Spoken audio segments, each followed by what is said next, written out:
A capital obsession well ventilated though it was, the state Senate Minority Leader's spacious office couldn't mask the smell of a corpse in the middle of summer. Detective John Black flashed his badge in the general direction of the California Highway Patrol officer who guarded the door. The CHP handled Capitol security and they had secured the office as soon as the body had been discovered, but murder was under the jurisdiction of the Sacramento Police Department. All staff, media and other onlookers had been banned from the third floor. Already the Capitol Press Corp had broadcast the news and John had ignored 2 messages from the chief of police. It was the most political of crimes, murder in the Capitol. Conspicuously tall at 6'7", John didn't attempt to survey the scene discreetly. Instead, he crossed into the middle of the as he pulled on latex gloves. The victim was female, blonde, in her early 30s, and seated in a wholly unnatural position crammed into the armoire, a man's suit pushed to the back.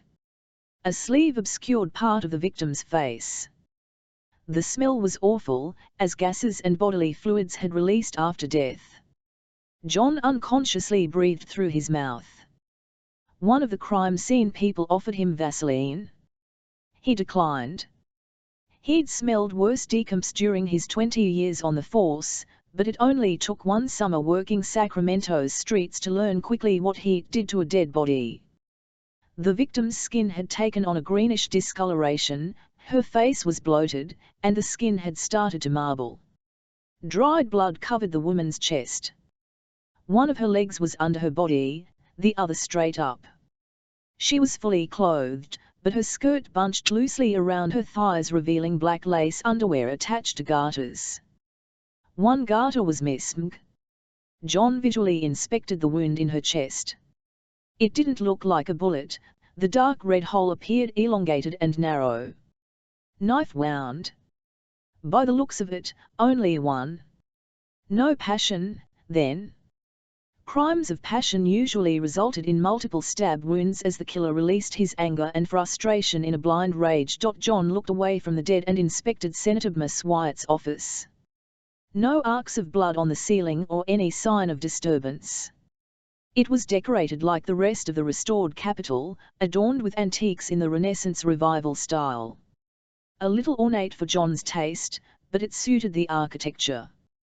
But the room was full of heavy, antique furniture, an array of period paintings, and covered with a dark burgundy rug. If the woman died here, there would be evidence somewhere. "What do you think, Simone?" John asked the supervising criminalist. The woman didn't glance away from her examination of the wardrobe. "I'll know more when we can remove the body." "What's the medical examiner's ETA?" 30 minutes. "But you have a guess?" This time she did look at him, a hint of humor in her eyes. "I didn't get to be in my position by guessing. I'll wait until we have the room processed before I posit a theory." But she added, "I know one thing with certainty." "What?" Simone nodded toward the corpse. "Look at her. I think you know what I know." John stared at the body. She was dead a while when she was put inside. Bingo. Rigor had set in. You're looking at her being moved into the armoire roughly 12 to 24 hours after death. But the body isn't in rigor anymore, so she's been here a couple days. The ME should be able to give you a better timeline. Interesting, John thought. Had the body been lying around the office for a day before the killer decided to stuff her into the armoire? Had she been killed in Wyatt's office or moved here? Where were the security cameras? He made a mental note to talk to the Senate Sergeant-at-Arms as soon as he spoke to those who had discovered the body. He'd learned long ago not to take security for granted. "Process all adjacent offices and hallways," John said. "Already on the list." Simone turned back to her work. John turned to one of the CHP officers in the room. "Who found the body?" The cop approached, flipped open his notebook and read formally, "Senator Wyatt called us at 9:25 this morning. He was in a meeting when they discovered the body." "Who was in the meeting?" Chief of Staff Rob Douglas and Senator James. Laura James. Perhaps there was a silver lining. After months of avoiding him, she wouldn't be able to ignore him now. The cop continued. Senator James smelled what she thought was a dead rodent. She opened the armoire and found the body. Dead rodent? No way a woman, an ex-soldier like Laura James, would mistake the stench of a human corpse for a rat carcass. And Wyatt didn't notice the smell. It was a rhetorical question, which John would ask Wyatt himself. The armoire itself was solid wood, enough to mask the smell for a time. The foul odor would begin to emanate from the chest, slowly worsening as the body decomposed. Whoever put the body inside had to have known it would be discovered. By the looks of it, she'd been dead more than 48 hours, but less than a week. At a week under normal indoor temperature conditions, the gas would have accumulated to such a degree that the smell couldn't have been masked. They had no ID on the body yet, but John suspected she was known in the building. Once Simone and her team finished processing the scene and he could remove the suit obscuring her face, he'd bet dozens of people would recognize her. He turned to the CHP officer. "Take me to Senator Wyatt, please." The California state capitol was divided into two distinct, connected buildings. Home of the California legislature since 1869, the original building had a fourth story added in 1908 and had been completely restored in the early 80s. At one time the four-story structure had housed the entire legislature, governor and staff. But as the state grew, so did the politics. Hence, the East Wing Annex had been built. It was substantially bigger than the original building, less attractive but more practical. The designers had done the best they could to connect the new 6-story building to the original 4-story structure, but the entire place was a maze of slopes, stairs, and shortcuts that only experienced staff knew about. The State Assembly occupied the north side of the Capitol, the State Senate in the south side. John would have gotten lost if he hadn't been following the uniformed cop from Wyatt's office, through 2 halls and down a seemingly hidden staircase to the second floor. Senator Wyatt has been in the members' lounge since the incident, the cop said. Incident? Murder was not an incident. The members' lounge, also known as the Maddie, was accessible from the Senate chambers. It had only artificial light. A long, dark wood conference table sat on plush red carpet that bled out into the hall and the Senate chambers beyond. Couches framed the perimeter. A refreshment center in the corner provided water and soda.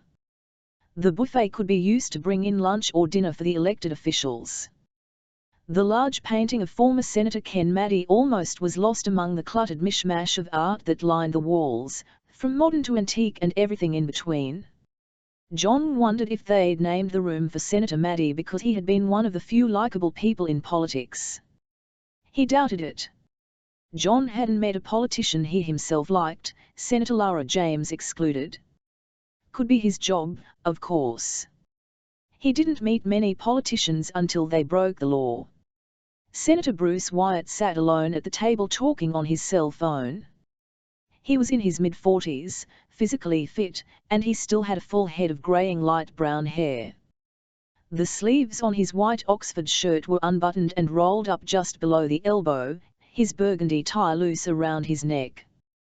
Wyatt had been in elected office for 12 years, John knew. 6 years in the State Assembly, he was now in the middle of his second senatorial term. That meant term limits loomed up ahead for the senator, and because of this, Wyatt was now running for Congress, his opponent Assembly member Kevin Anderson. It had so far been one of the most talked about and bitter primaries in the state.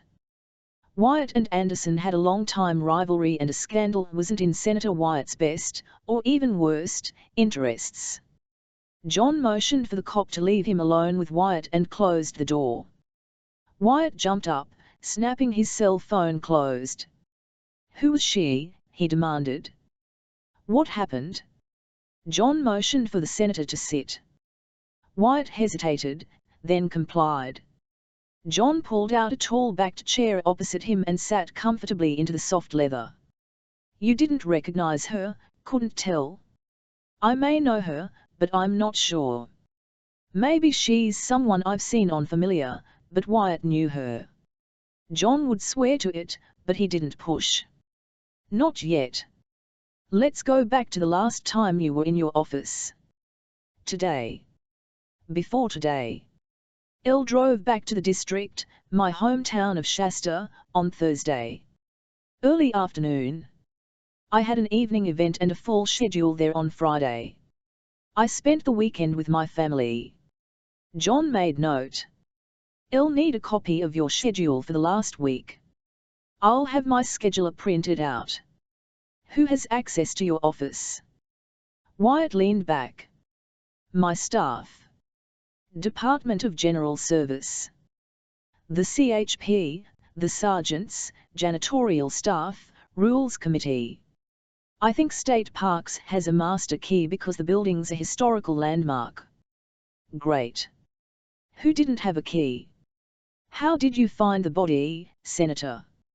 During a meeting with Senator James, she thought smelled something coming from the armoire. The key wasn't there, so she picked the lock. How long has the key been missing? Elle don't know. I put a clean suit in there Monday. But I always leave the key in the lock. I'd planned to wear the suit on Thursday, but I was running late and didn't have time to change.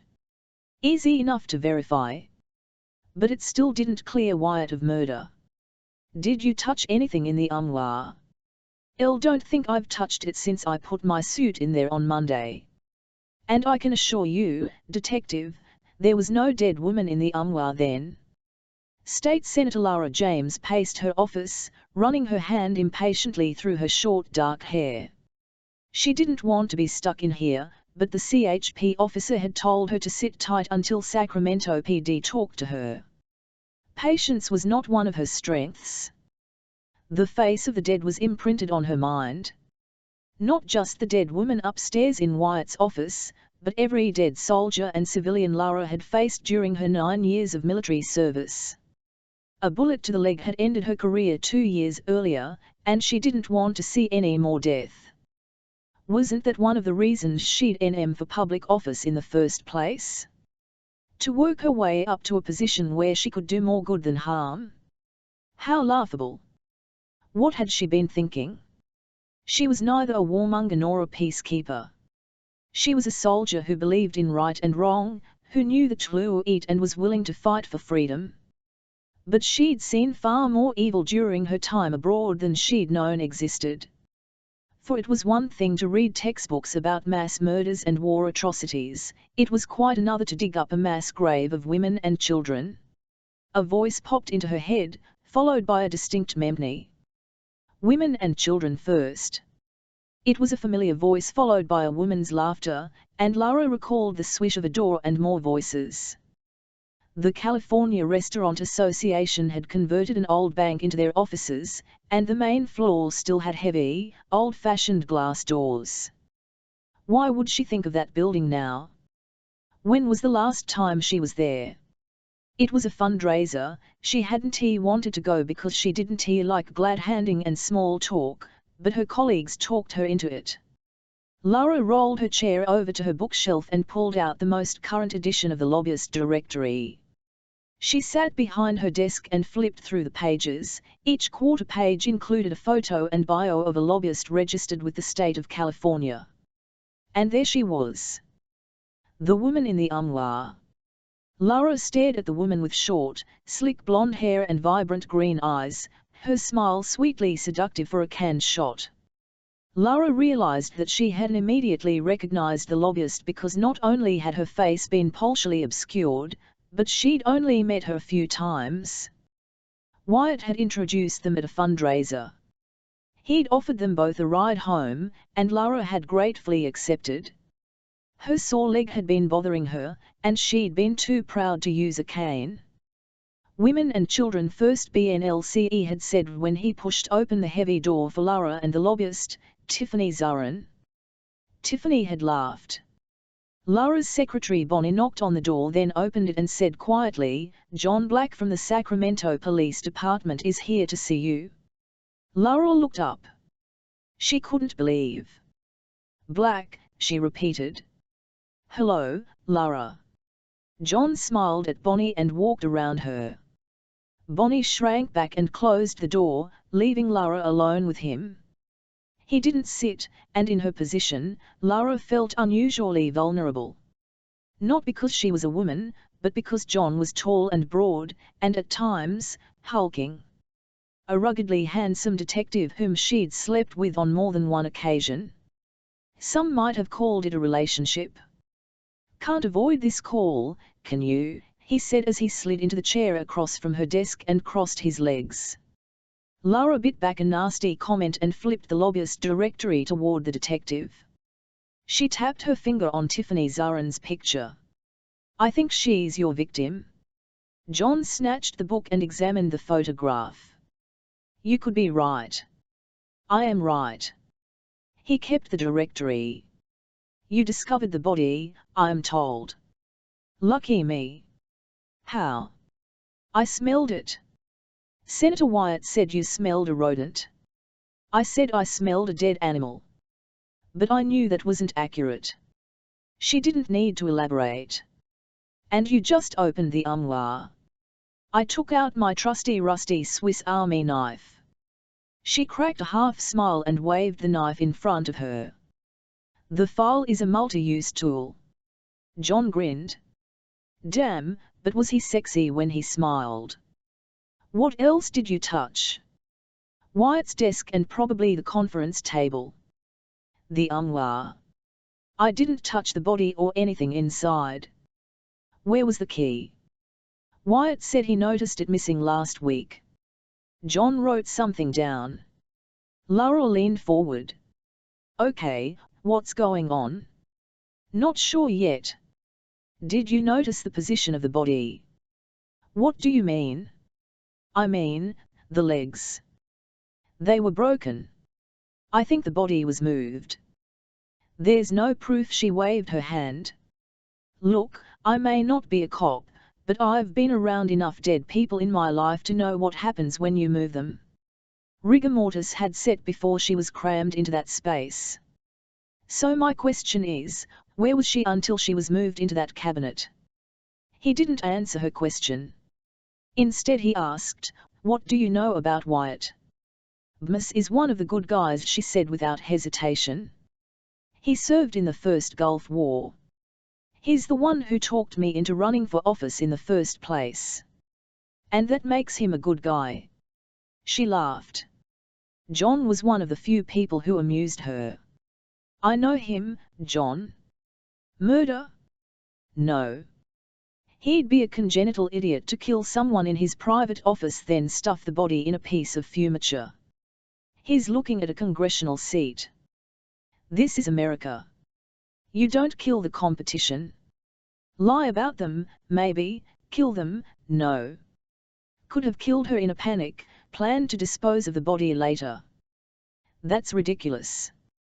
You know as well as I do that killers don't always think ahead." He made a note. "What about Wyatt's staff?" "I really don't know any of them, except Rob Douglas, Bruce's right-hand man. He seems okay." John's cell phone went off. He answered it, said 2 words, and hung up. "Let's go identify the body." "Me?" "You. You have the photograph." "Maybe I just want more time with you, Laura." "You could have called." "I did." "You ignored me." "Touché." John introduced Laura to the investigators in Wyatt's office as he signed her into the log. "Don't touch anything," he admonished. She slipped on latex gloves nonetheless. She'd done 5 years as military police after 2 tours of duty in Iraq. Wyatt's office now looked like a crime scene. The body had been removed from the armoire and now lay on an orange plastic tarp to preserve evidence. The victim was indeed Tiffany Zarin, and the first thing Laura noticed was that lividity was set on her left side. So she was moved, Lara said. John turned to a uniformed officer standing near the door and handed him the lobbyist directory. The victim is Tiffany Zarin. Get her address, employer, associates, the whole 9 yards. Call her office and find out the last time anyone saw her, if she's married, has kids, elderly parents living with her, a boyfriend, an ex. Lara intimated, she's divorced, no kids, and lives in one of those new lofts downtown. 16th and J. She's a lobbyist with Nigrant, Prescott and Zarin. Her biggest clients are Indian Gaming. John raised an eyebrow. I thought you didn't know her well. I've talked to her a couple times. I have a good memory. John caught her eye. So do I. She turned back to the victim, flustered, and hating being flustered. She'd been avoiding John for the last couple of months. The intensity of their relationship unnerved her, and she thought a break was in order. He just didn't know when to give up. And she didn't know if she wanted him to. You're correct, Senator James Simone Charles said. The criminalist turned to John. The ME confirmed it. She was on her left side for at least 12 hours. But she had to have been moved in a fairly narrow window, 12 hours after her death up to 24. There's no ID or purse in the armoire or the office. She's missing a garter and a shoe. John asked, have you finished sweeping these offices? Simone shook her head. We're still collecting evidence, she said. We'll be done here in an hour, then can expand the search to the rest of the floor. I'll check into, John began before the CHP officer interrupted. Detective, we have some sensitive issues here, we have a dead body here. There are 120 elected officials in this building, plus the governor's office. Ms. Zarin's body was moved. We don't know if she was killed in this room, or in another part of the building. Or outside the building and brought in. Did you get the security tapes I asked for? For the last 48 hours. Make it for the last week, John said. He glanced around the office. There's no security in here. Not inside the offices. Most public areas are covered, entrances, elevators. It would be virtually impossible to pass through the halls without being caught on at least one camera. What about security to get into the building? All entrances have cameras, metal detectors and X-ray machines. Staff and guests are required to pass through them. Not after hours, Lara interjected. Any staff can come in using their ID card. Legislators can walk around the screening or come in through off the garage. I want all security tapes of Evelyn who has come in and out of this building, from elected officials to janitorial staff, John said. Are there cameras in the garage? Yes. I want those tapes, too. Get it all to Officer Smiley here. John gestured toward a door-looking cop standing by the door. The two left, and John turned to Lara. What else do you know about the victim? She went to all the fundraisers, which isn't surprising for a lobbyist for Indian gang issues. She knows I'm not one of her votes, so I don't see her much. Detective. Simone said. The ME is bringing up a gurney to transport the body. He shared his preliminary findings. What do you have? She was stabbed once in the chest. The weapon hasn't been found, but it's likely a narrow, non-serrated knife. She's been dead over 72 hours, less than 1 week. She was moved close to 24 hours after she died. A full day? What about smell? Why didn't anyone notice her earlier? The building is air-conditioned. That's going to slow the rate of decomposition. And the cedar lining of the armoire masked the smell. The victim wasn't killed in this room, Simone added. The only blood we've found is dried. She's been dead for more than 3 days. Why wouldn't it be dry? I should say flaked. If she were killed here, I would expect to see blood in the carpet or on the furniture, even with a thorough cleaning job. If the killer tried to clean with bleach or another caustic chemical, that would show. Everything is pristine. But there are some blood flakes all around the armoire, and several just inside the secondary entrance into this office. Secondary entrance?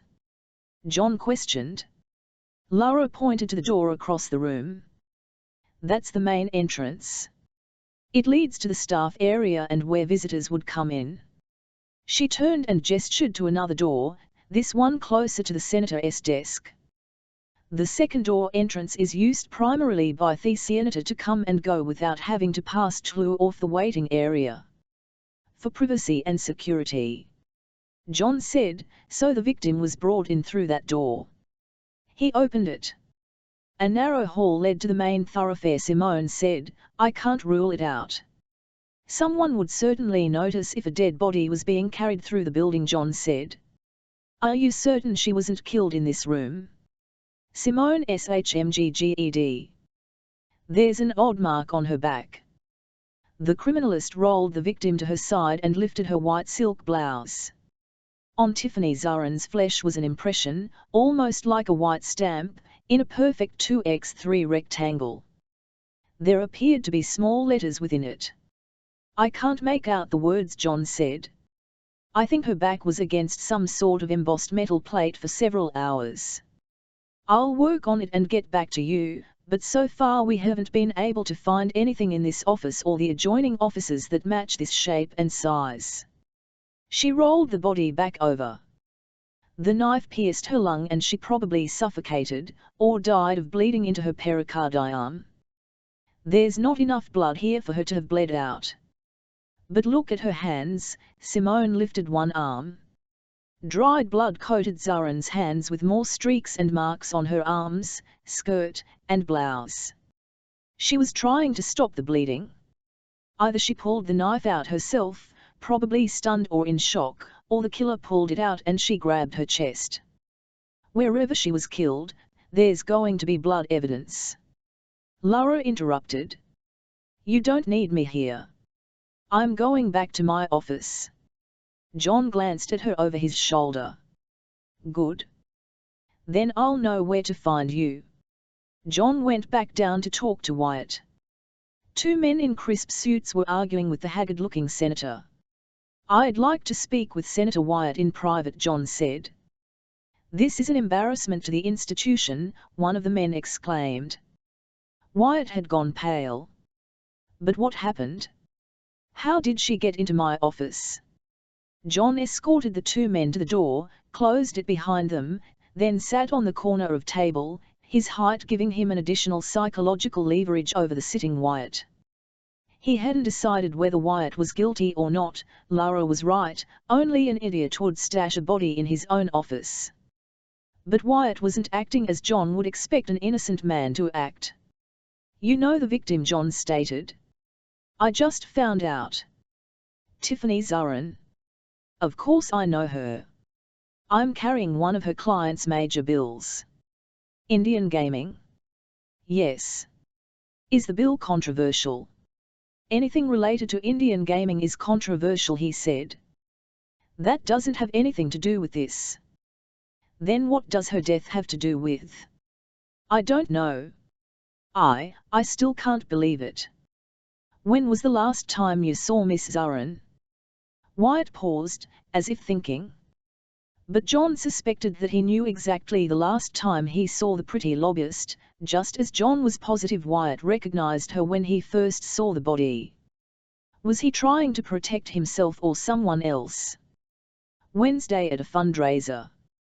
Where? Chops, he said, referring to a popular restaurant. Who put on the event? It was an Assembly leadership fundraiser. I'll need a guest list. My secretary can get it. And Miss Zarin was there. Yes. What time did you arrive? 6:30. What time did you leave? 8. I had another event to go to, a dinner. With whom? Several people, including another senator and 2 assembly members, a couple of major donors. My wife Cindy. My secretary has all that information. Where was the dinner? Morton's. Morton's was a pricey, 5-star restaurant. And you didn't see Miss Zarin after leaving Chops at 8? No. I'll need information about the legislation you were working on together. Why? Gambling is a touchy subject. It's a good place to stand. But a better place to stand, John thought, was to find out why Wyatt was acting guilty if, as Lara believed, he was innocent. John went to speak with Tiffany's partners in the lobbying firm of Nigrant, Prescott and Zarin. They had a suite of offices in the Senator Hotel directly across from the Capitol. After her secretary gave him copies of her schedule, client list and contact information, he went to speak with Steve Prescott. He learned Zarin had joined as a partner 2 years ago and handled primarily Indian gaming plus some small unions. She was well liked, smart, and had brought in a lot of business for all 3 partners. What about a boyfriend? I don't know of anyone specific, Prescott said. She dated a lot, but I don't know that she was serious. Past boyfriends? Someone who was bothering her? Again, Prescott shook his head. I'm married, have 2 kids. I go home at night whenever I can. Tiffany liked the fundraisers and parties, she was our public face. And your other partner? James Nigrant. He works out of our LA office. He hasn't been here in over a month. What about Senator Wyatt? John asked. Prescott appeared surprised by the question, but John wasn't sure it wasn't an act. Wyatt's married. That doesn't mean a beautiful woman like Tiffany wasn't involved with him. They worked together. That's all I know. From the way he avoided John's eyes, he definitely suspected there was more than a working relationship. Something in the conversation bothered John, so he remained silent and waited for Prescott to break. It happened quickly. Look, he said, I don't know anything firsthand, just knows. If she was involved with Wyatt, it was very quiet. I hadn't heard about it from anyone, it was more how she acted when she was going to meet with him, if you understand. John nodded when the lobbyist hesitated. Prescott continued. Last year, Tiffany had been involved in a very public affair with Kevin Anderson, the Assembly Minority Leader. It's over. He wasn't married, there was nothing controversial about it, but some of our clients felt it could compromise their position. Since then, she's dated several other men, publicly, all outside of the issues we represent. So if she was involved with Wyatt, it wasn't something she would share with. She broke it off with Anderson. As far as I know. While there was nothing unusual about an attractive lobbyist being a revolving door for relationships, it gnawed at John. John next went to her loft. Her car was in its parking slot, and he confirmed with the landlord that the last time she entered the garage was at 11 p.m. the previous Monday. That correlated with her secret's assertion that she usually walked the 5 blocks to work. Nothing was amiss in her loft, which could have been called minimalist. The mail on her desk had been opened and dealt with. Nothing past due, bank statements showed a healthy but not excessive balance, and her expenses were in line with her income. Organized. Tidy. No journal or diary. A laptop computer sat on her desk. John called Simone and asked her to come and pick it up, as well as Zarin's computer at the lobbying firm. He'd ask for extra help to work the gambling angle. He'd read an article a while back that implied Nevada gaming interests weren't pleased with the expansion of Indian gaming in California. But he couldn't figure out how killing a lobbyist would help either group. Unless it was to cast suspicion on Wyatt. But if someone was smart enough to frame a senator, John didn't think they'd be so damn obvious about it by leaving the body in the office. That whole scenario just didn't feel right to him, and after 20 years as a cop, John stood his instincts. By the time he arrived back at the Capitol, it was well after 5. The crime scene people were done, the victim had been taken to the morgue, and Wyatt's office was still sealed. John spoke to his officers, who were reviewing security tapes starting at 8 p.m. Wednesday night, when Tiffany had last been seen. So far, there was no evidence of foul play on the tapes. John wanted to seal off the entire historic building, but he came up against Brass, who said that if she'd been killed elsewhere in the building, the scene was already compromised, and the chief wasn't going to take the heat for further inconveniencing staff and elected officials. Damn politics. A woman was dead and his boss kept catering to the politicians. John went down to the Assembly Minority Leader's suite, hoping he wasn't too late to speak with the victim's ex-boyfriend. The secretary immediately escorted him to Kevin Anderson's private office. Anderson's office was well appointed with awards and diplomas covering the wood-panelled walls. His desk was clear except for an expensive-looking silver urn and pencil set positioned dead center and a short stack of files in the corner. I'm stunned. Anderson was in his early 40s with perfect hair that may have been MG. When did you last see Miss Zarin? It must have been the leadership fundraiser on Wednesday, but she left before I did. You were involved with her for how long? Why is this relevant? John simply watched him, reminded how much he disliked politicians. Anderson sighed. I'm sorry, it's this building. Gossip, most of it false. We saw each other for about 8 months. And she broke it off. It was mutual. Alleged impropriety because of her gaming clients. It was mutual, he repeated. Then he added, Tiffany's career was important to her, and I respected that. Do you know if she was currently involved with anyone? I don't keep tabs on her anymore. Anderson stared him in the eye. Good liars can do that, but good liars were rare. Still, he was in the lion's den. Where did you go after the fundraiser? Dinner with my staff, then home. Alone. Yes. Is this an interrogation, it? I'm just asking questions. John put on his simpleton face. Anderson wasn't buying. Anderson tensed, then responded curtly. The fundraiser was cocktail event, wine, cheese, like that. After the fundraiser, I took my staff out to dinner as a thank you for helping on their own time, then walked 2 of the girls to their parking garage because I don't like the idea of women walking around downtown Sacramento at night. Julia and Hillary. They are in the office today, you can confirm with them. Then I walked back here, picked up some files, and left. I wasn't here long. Where was your car parked? In the Capitol basement. Did anyone see you? Probably. Couldn't say who. Everything Anderson said could be verified through the security tapes, so he made a note and thanked the assemblyman for his time. John left Anderson's office and found his officers viewing security tapes in the CHP office on the first floor of the annex, across from the governor's office. He said, It's after 6. I'm going to head back to the station and write up my report. I want someone on Wyatt's office all night, and if you see anything on the tapes, call me. I need a list of everyone entering and exiting the building from 7 p.m. last Wednesday until the body was discovered this morning, time-stamped. Yes, sir. John was about to leave when he saw someone familiar on one of closed-circuit screens. Is this Liv? He asked.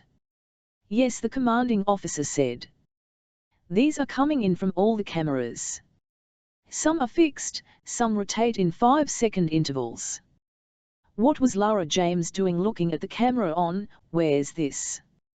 He tapped the screen. 3rd floor annex. Outside the main elevator bank. What was she up to? John left, found the camera but Lara was gone. Lara knew most of the floors with the security in the Capitol building, but that was because she had been trained to be observant. At first glance, security appeared to be tight. Visitors and staff entered through metal detectors, their possessions scanned by X-ray machines. Throughout the public areas of the building were both CHP offices and extensive security cameras, which fed live to the CHP office as well as digitally recorded. CHP monitored the cameras, walked the halls after hours, and were posted at key positions on the ground floor.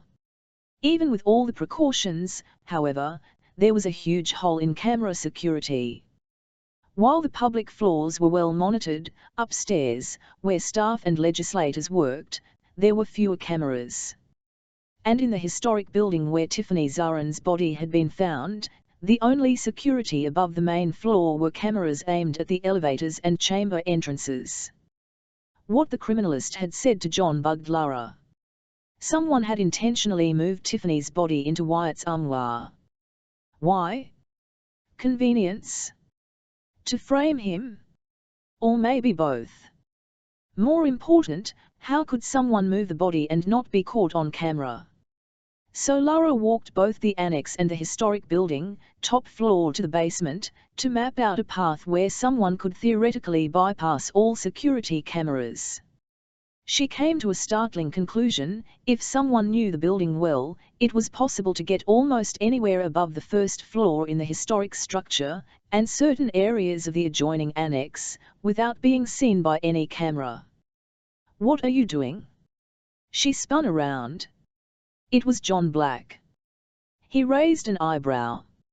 "I was checking the tape in the CHP office and saw you staring at one of the cameras, with that expression you get when you're deep in thought. I've been tracking you since. I figure you have some thoughts in that smart head of yours that relate to my case. Will you share?" "Of course," she said. He started up the stairs, and she swallowed her embarrassment to ask, "Can we take the elevator?" John's expression showed concern, but he simply said, "Sure." She sighed, relieved he didn't comment further. She'd walked far too much today, and she hated having a bum leg. She hated a lot of things, come to think of it. Being unable to continue her career in the military. Living with constant pain.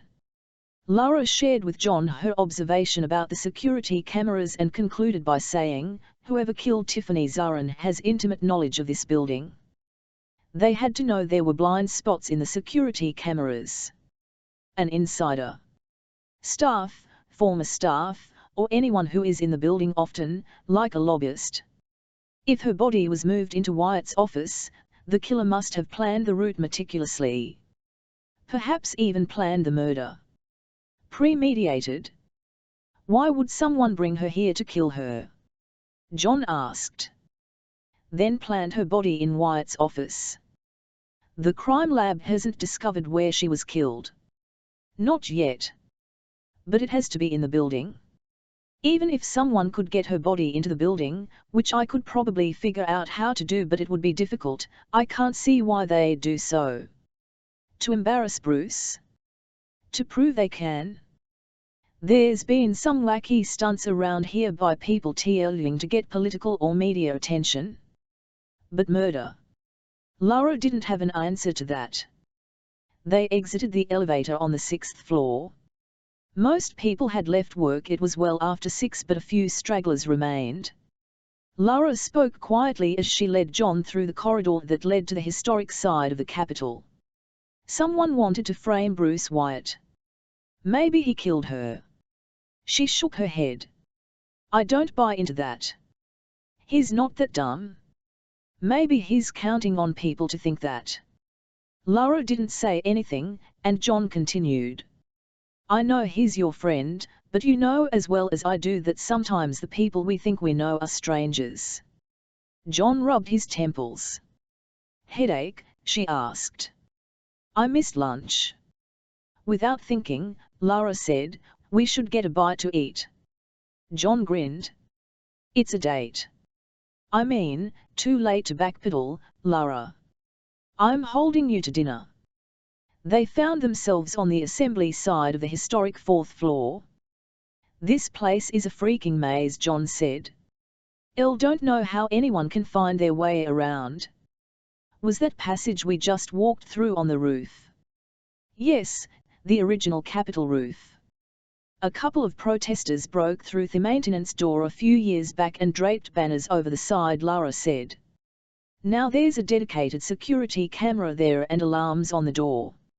John glanced around. They were standing outside the freight elevator. There are no cameras here, he said.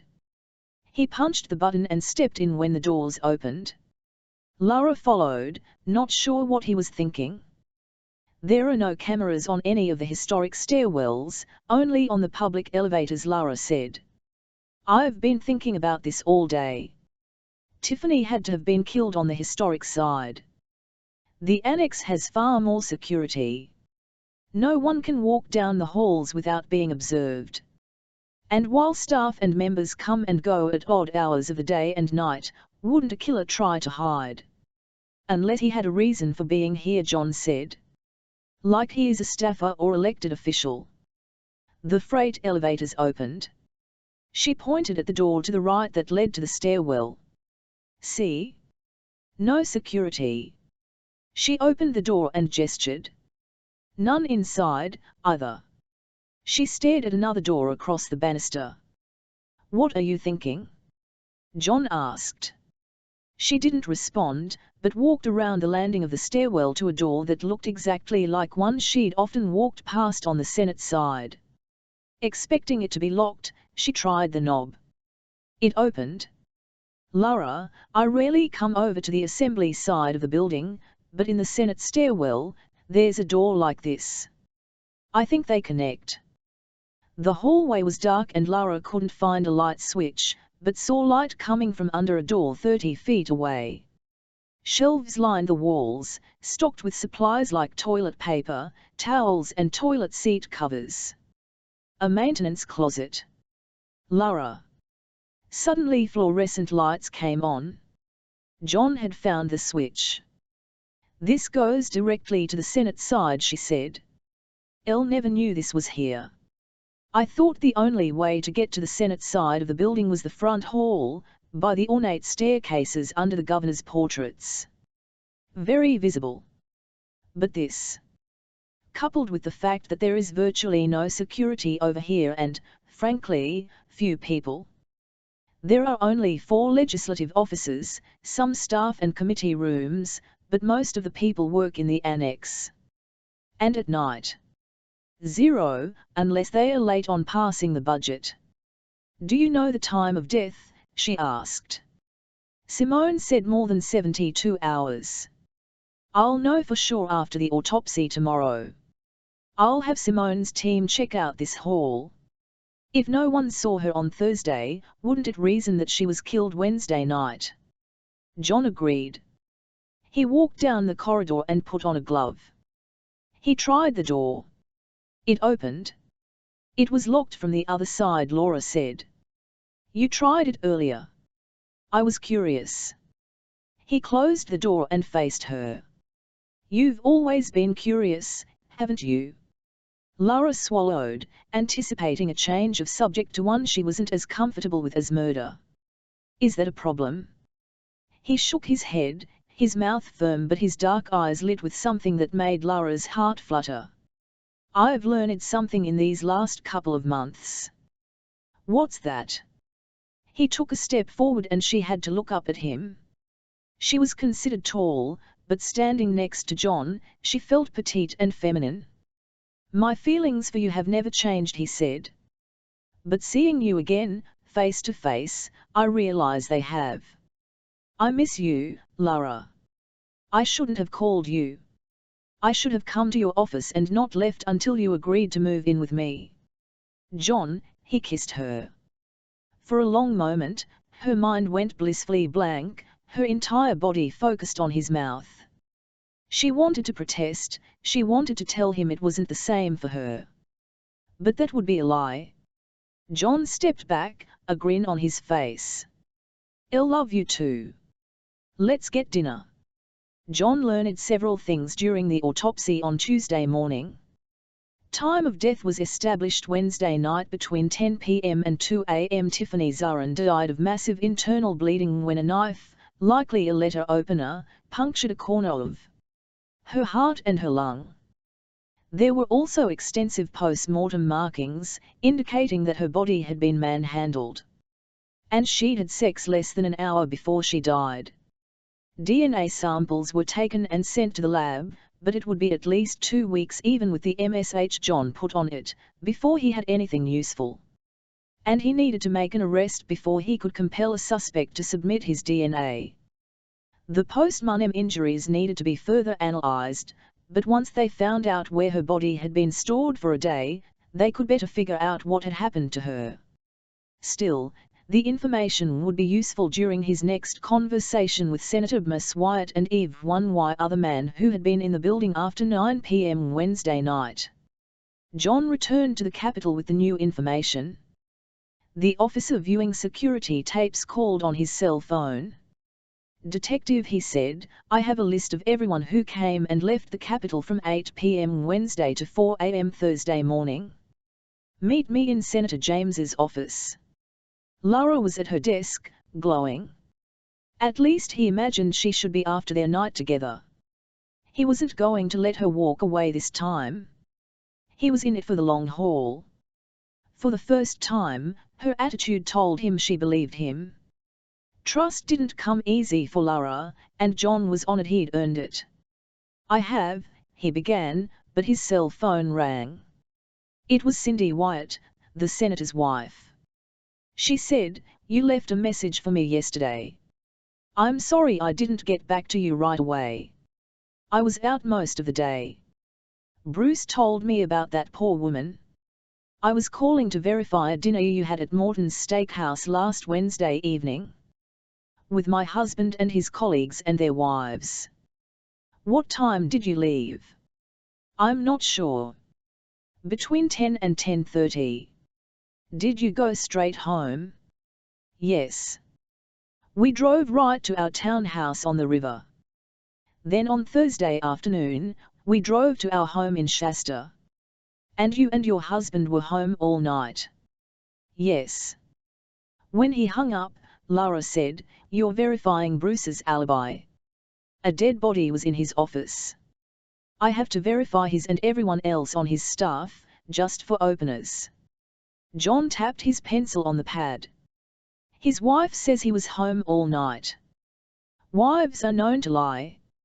He made a note to verify Cindy Wyatt's statement. "What are you doing here, anyway?" she asked. "I missed you." He smiled when Lara blushed. "Seriously, I wanted a place to talk to my officers." "You don't mind, do you? I figure this is the most secure place in the Capitol, away from controversy and probing press." "That's fine. I have something to do. I'll be right back." John watched Lara leave. Something was wrong. He'd have gone after her, except Officer Smiley came in ready to report on the tapes he'd viewed. 8 legislators entered the garage after 8 p.m. Wednesday night, he said, and 3 staff members. Staff are required to use their passkeys to enter, not exit, but we identified them on camera when they left. Someone could have come in during business hours and hidden somewhere in the building, John noted. He glanced at the staff list. One name stood out, Robert Douglas, Wyatt's chief of staff. He entered at 9:50 p.m. and exited an hour later. Smiley nodded. "I identified Tiffany Zarin entering the building at 10:40 p.m. with Senator Wyatt. She never left. Wyatt exited the garage at 11:35 p.m. Douglas was in the building at the same time as Wyatt and Zarin," he thought. "I want to view those tapes. You asked me to check for Assembly Member Kevin Anderson. He came in at 10:30, just like he said. When did he leave?" "He didn't. At least not through the garage. Find out which exit he used and when he used it. I need to talk to Wyatt." First Wyatt lied, then Anderson. "Why?" Lara's fists were squeezed tight. She stood in front of Bruce Wyatt in his temporary office 1 floor beneath the crime scene. "You had Cindy lie for you?" "I, What? Wyatt looked stricken. I called your house at 11 Wednesday night. Cindy said you were out. She told the police you were at home.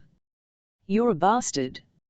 I don't know what were you having an affair with Tiffany. She knew as he stuttered that he was guilty. He'd cheated on his wife and Cindy was covering for him. Why? Because she loved him? How could she love a man who didn't take his wedding vows seriously? How could Lara respect a man who cheated on his wife, who lied to her, who was possibly a killer? You killed her. I didn't. I swear to you, Lara. I didn't kill Tiffany. Yes, we were having an affair. It didn't mean anything, just one of those things. Lara felt betrayed. She had admired this man.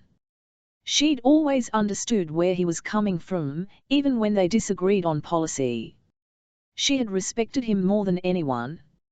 More than her father, more than her commanding officer. Bruce Wyatt was like an older, wiser brother. A mentor. Now he was nothing but a fraud. How could she believe anything he said? Tell the police. No, damn it, Bruce. They are not stupid. They are going to see you coming in with her on the security tapes. His face fell as he remembered security.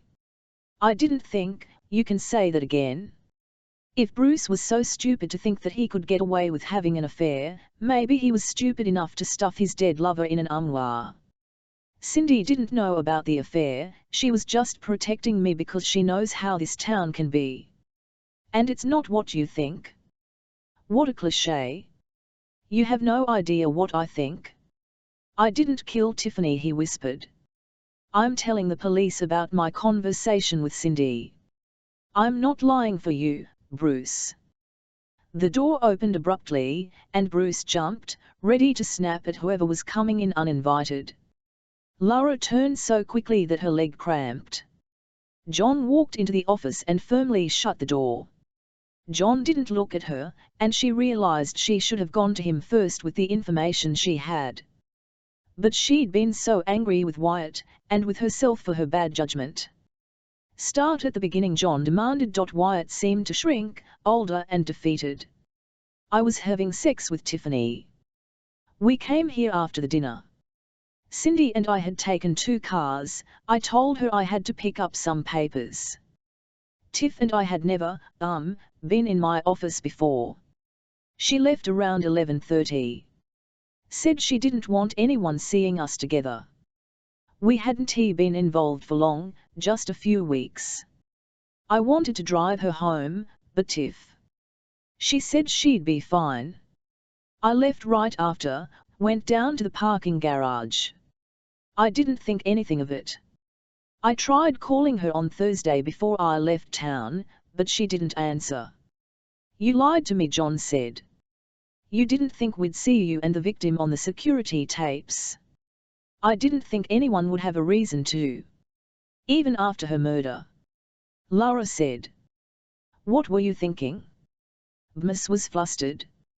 To be honest, I thought the security cameras would show her talking to someone else, after she left me, and prove I wasn't the last one to see her.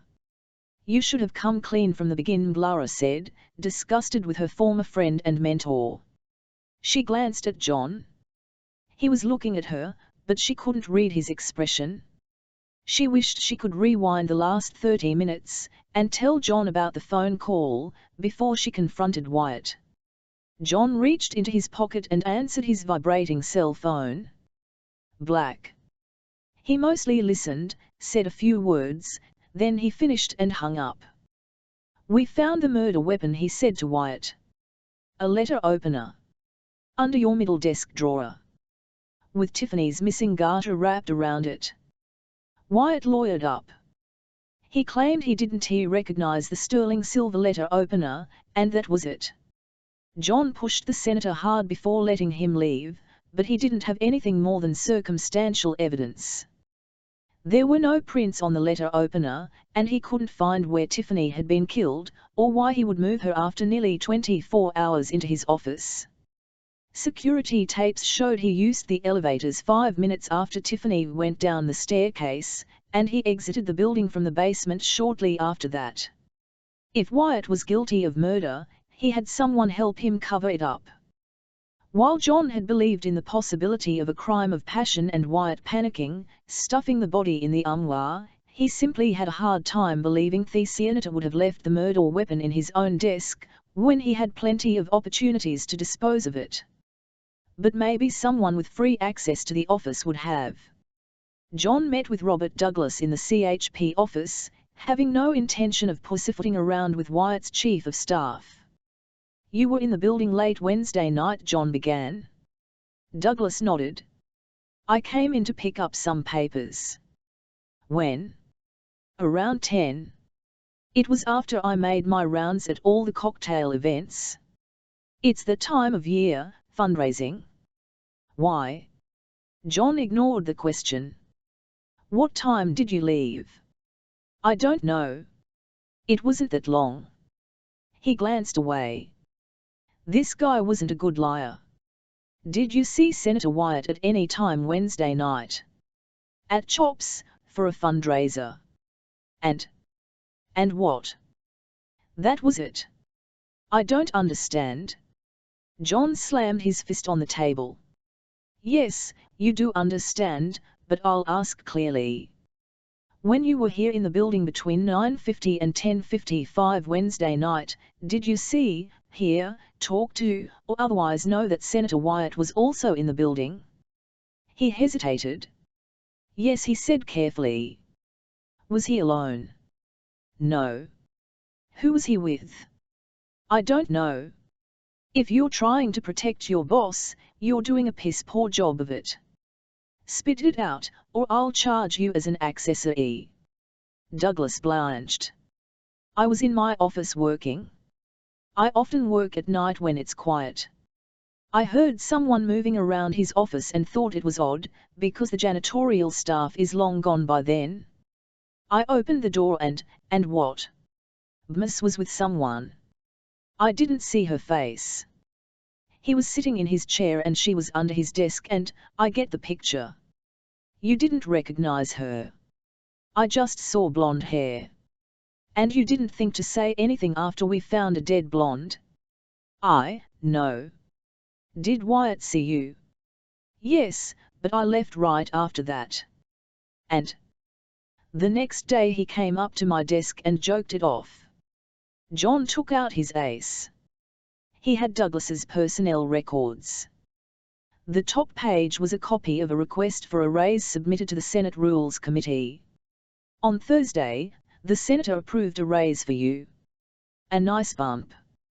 Douglas didn't say anything. "Was he paying you to hide the fact that he was having an affair, or that he had killed someone?" "The affair," Douglas whispered. He cleared his throat. "I swear, Bruce didn't look or act like he killed anyone.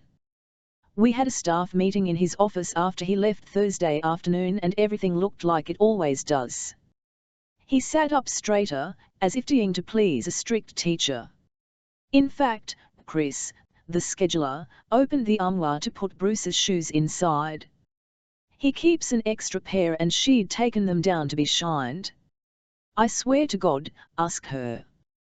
With one sentence, Robert Douglas had cleared both himself and his boss of murder and provided another witness. Unless the substantial salary increase was for moving the body Thursday night, and Douglas was far more shrewd than he seemed on the surface. "What time did you leave Thursday?" 5:30 or so. "Did you return at any time Thursday night or early Friday morning?" "No, I took Friday off." "Felt I'd, earned it." He stared at his hands. Which led John back to who wanted Tiffany Zarin dead. And why would they frame Senator Wyatt? After Douglas left, John studied the tapes again. Officer Smiley had marked all key segments. The place was Grand Central Station between 9 and 10, Smiley said. But after 11, the only people in the building other than security and janitorial staff were Wyatt, the Vic, and Assembly Member Anderson. Smiley continued. I traced their steps, and Wyatt's statement holds up. See, here's Aaron leaves Wyatt's office. That's what you said on the phone, but I don't see anything. Here. He paused the tape. An arm appeared in view. He slow-motioned the tape and Tiffany came into the frame briefly, then disappeared 2 frames later. By the shadow, she must have taken the stairs. Taken the stairs where? Don't know. She doesn't show up on any other camera, but the stairwells aren't monitored in the older building. John remembered his walk with Lara through both sections of the Capitol. What about Anderson? He was in his office briefly from 10:30 until 10:50. He was talking on the phone with someone when he entered. Then he left and took the elevators to the garage. But you said earlier that Anderson didn't leave through the garage. Right. He didn't. He is on tape leaving through the north entrance at 12:10. Where in the building was Kevin Anderson for over an hour? He said to Smiley, review the tapes starting at 8 p.m. on Thursday through 6 a.m. Friday and tell me everyone who comes in or leaves the building from any entrance. Lara was furious at Bruce Wyatt, but she didn't believe he was a killer. She retraced the steps she'd taken with John the day before and found herself in the same assembly corridor on the 4th floor of the historic building where she and John had gone down the freight elevator and discovered the passage to the Senate side of the building. A long, narrow hallway curved around, leading to 3 different committee rooms. She'd never been in any of them. The doors were locked. Contemplating picking she decided against it. She'd call John and ask him if the crime scene unit had extended their search for evidence onto the assembly side of the building. She rounded the corner near Committee 437 and practically ran into a credenza. It stuck out like a sore thumb in the narrow hall. No other furniture had been in any of the halls she'd been roaming. She sat down on top of the credenza to rest her bum leg, disturbing a fly that buzzed by her head. Lara nibbed her eyes. She was more disappointed than anything. Why had she come in for office in the first place? Her mentor turned out to be an adulterer. Legislation she felt passionate about was killed unceremoniously in committee, and nothing worthwhile had been accomplished. Maybe she should try not to take it all so seriously. John had walked back into her life, and she didn't think she'd be able to get rid of him this time. She smiled, remembering last night, thinking about what it would be like to let someone fully into her heart and share her life. Her leg wasn't feeling any better and Lara accepted that she would have to take a pain pill to make it through the rest of the day. When she slid off the credenza, 3 more flies flew off as well. What were flies doing here in a climate-controlled building? She squatted in front of the credenza, putting most of her weight on her good leg.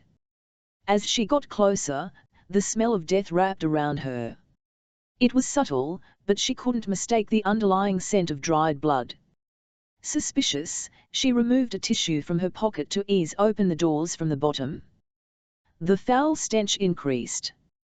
Though there was no longer a dead body in this space, it was clear there had been.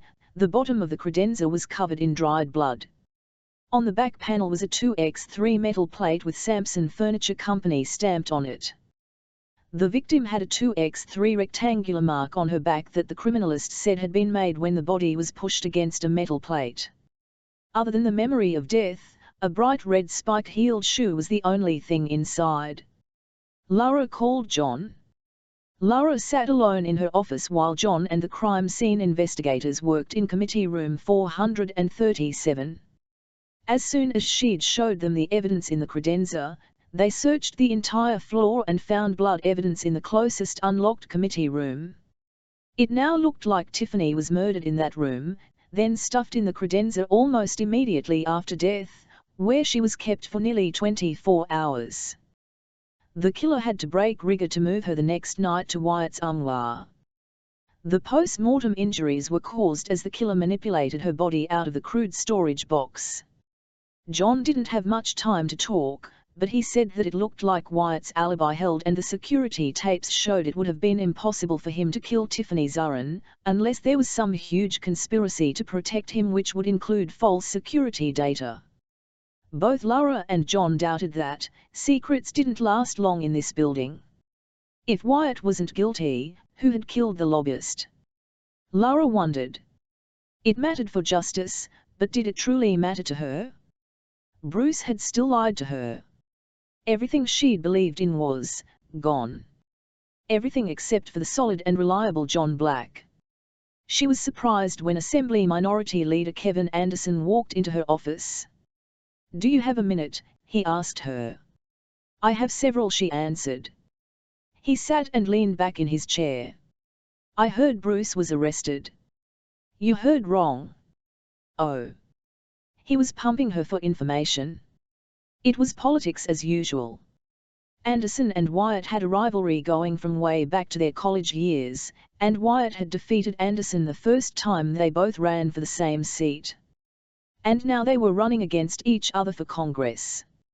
Of course he would gloat over the tragedy. "What do you want, Kevin?" He put his hands up. Nothing, just wanted to talk about what happened, I guess." "A woman is dead and you want to gloat over Bruce's downfall?" She shook her head, disgusted. Why had she expected any better? "Asshole." Anderson's expression hardened. He was having an affair with a lobbyist. That's not a crime, but murder is. How did Anderson know about the affair? Had it leaked out that fast? She wouldn't be surprised. Or Bruce wasn't as discreet as he'd thought. "I don't believe for a minute that Bruce killed her. I don't know what happened, but I do know that the police are investigating every possible scenario. It doesn't matter. They might not be able to prove Wyatt killed her, but they can't disprove it. And he knows it. You need to convince him to resign. He won't listen to anyone else, but he might listen to you. Detective Black is good at his job. He's going to figure out exactly what happened. They have security tapes. They have witnesses, it's just a matter of time. Bruce may be an adulterer, but I don't think he's a killer." Something crossed Anderson's face, then he jumped up and slammed his fist on her desk. "Who's going to give him money after this scandal? And you, little lady, would be wise to distance yourself from that fool." "Little lady?" She should kick the smug expression off that bastard's face. He walked out and she fumed. "Asshole." But how did he know Miss Wyatt was having an affair with Tiffany? Nighttime basement supervisor Benjamin Jackson normally came on duty at 8 in the evening, but John asked that he come in earlier. It had already been a long because the evidence proved Tiffany Zurin had been kept in the credenza for a full day before her body was moved to Wyatt's armoire. Someone else had to be involved. John had pushed Robert Douglas and the rest of Wyatt's staff, but no one acted like a guilty accomplice. But there was one piece of evidence he couldn't reconcile, and he hoped Jackson had the answers. Jackson was 60 and had a sour expression, like Morgan Freeman in a prison film. "Mr. Jackson, I have a couple questions. On Wednesday night cameras show Senator Wyatt leaving the garage at 11:45 p.m. "Yep, white Chevy Tahoe. He drives his district car, doesn't use a fleet vehicle. I also have cameras showing that Assemblyman Anderson came down to the basement just before 11, but I don't have a time that he left. I'm still going through film, but I was hoping you might remember. Wednesday or Thursday?" "Both days."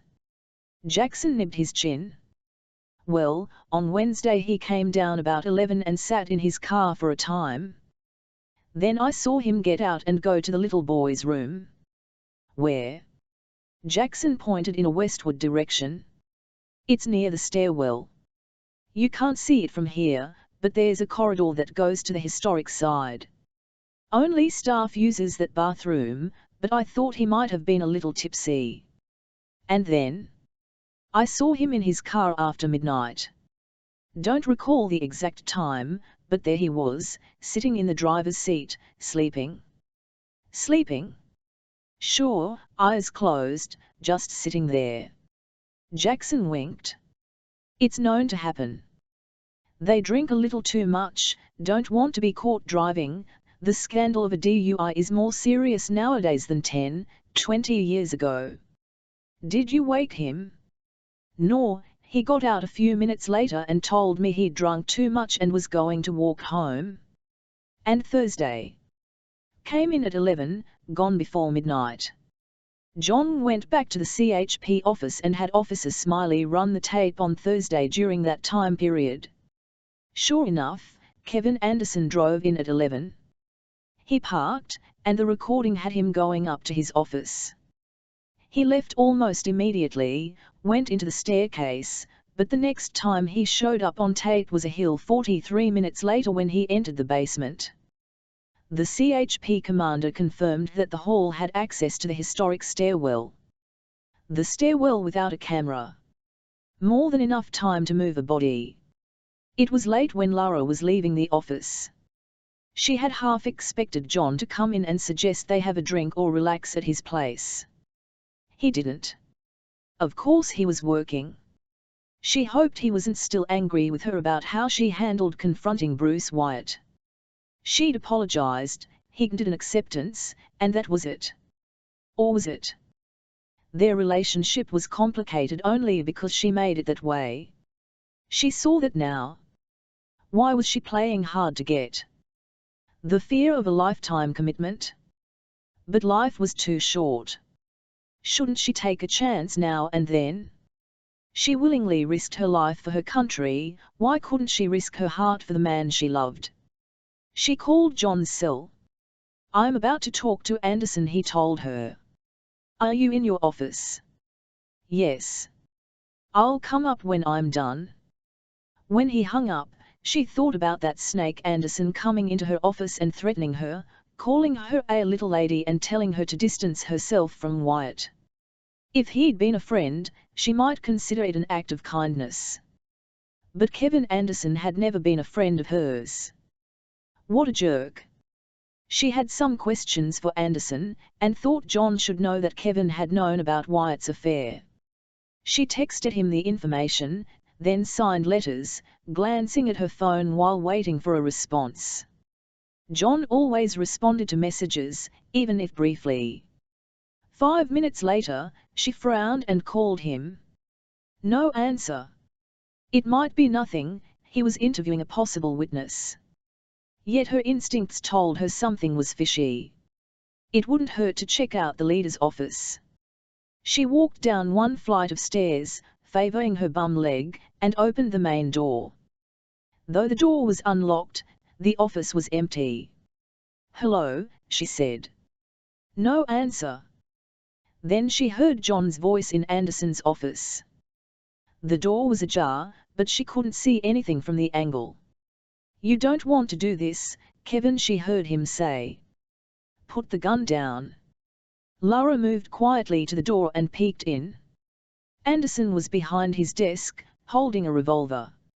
She couldn't see John from this angle, but she heard his voice. There was no other way into the office. She tiptoed to the secretmare's desk and pressed the panic button to alert the assembly sergeant-at-arms when there was a security problem in the office. Kevin Anderson was definitely a major security problem. Get your handcuffs. Cuff yourself to the chair. I don't want to kill anyone. I just need time to think. Let's talk about this, John said. It was a mistake, and I fixed it. I'm sure you had a very good reason for killing Tiffany. Elle didn't kill her. Wyatt did it. We both know that's not true. Did he buy you off? Lara could almost feel John bristling from the accusation. Everything clicked. Anderson's previous relationship with Tiffany, Bruce's affair, the security tapes. I fixed it. Anderson's finger was on the trigger. His eyes were wild, and his perfectly coiffed hair was hanging in front of his face. You knew about Bruce's affair, didn't you? John said. His wife called me. Told me they were in the building. Lara was stunned. Cindy Wyatt? Why on earth would Cindy Wyatt call her husband's biggest rival? A woman scorned she must have known about the affair. What had she planned to accomplish if Anderson found out about it? Did she really want her husband to lose the congressional primary? You didn't mean to kill her. I didn't. Bruce did. I saw him. You saw him kill her. John was buying time. Good. When were the sergeants going to get here? Lara feared Anderson would act rash. Anderson nodded frantically, sweat on his brow. They were having sex in the committee room. I was just going to get pictures, threaten him with exposing the affair. He went for me, Tiffany got in the way, and he killed her. Well, let's get your statement on the record then. Why don't you clue off your game? I know what you're doing. You're trying to get me to come down to the station. He barked out a laugh. I didn't kill Tiffany. I loved her. Lara kicked open the door and startled him enough that he shifted the gun from John to her. That was all John needed. He leapt over the desk and tackled the assemblyman. Anderson kept hold of the gun and hit John upside the head. Lara grabbed Anderson's wrist and slammed it against the corner of his desk. He yelped in pain and the gun fell from his hand. She kneed him in the groin with her good knee, then retrieved the gun from the floor while John cuffed him. 2 sergeants rushed in and John flashed his badge. SAC PD. To Anderson he said, "You're under arrest, Kevin Anderson. My career is over. Your freedom is over," Lara said. "And to think that I spent 9 years of my life fighting for it. You don't understand. I loved Tiffany. I would never have hurt her. Not on purpose. It was an accident. An awful accident." Lara leaned forward. John had pushed Anderson into a chair, cuffed, and was calling for a car to transport the prisoner to the city jail. "Let me tell you what I think happened," Lara said. "Cindy Wyatt was furious with her husband about his affair and wanted to hurt him. The best way to hurt Bruce would be to damage his career. She called you and told you about Bruce and Tiffany. You snapped. You were already in the building. You had to see for yourself." She tapped his sterling silver urn set, which, not surprisingly, had an empty slot for a matching letter opener. "You grabbed the letter opener on your way out. You then caught up with her in the stairwell. Maybe fought with her, maybe confessed your undying love. You got her into the committee room and stabbed her." No. He shook his head back and F01th, his hair falling into his eyes. "BMS has taken everything that was important to me. My first election. My girlfriend. And he moved into my congressional district just to run against me. And Tiffany. I loved her. I loved her and she slept with him. I didn't mean to hurt her." Suddenly he closed his mouth, looked at the sergeants filling the doorway, his eyes wide, then from Lara to John. "I want a lawyer," he demanded. "And a doctor. I think you broke my wrist, Lara. I'll sue you." He glared at John. "And I'll sue you for false arrest. Bruce Wyatt set me up." Lara glanced at John. He looked weary, but elated. "Thanks," he said. "Anytime." She winked. "Think Wyatt's still going to run for Congress?" Lara nodded. "Yeah.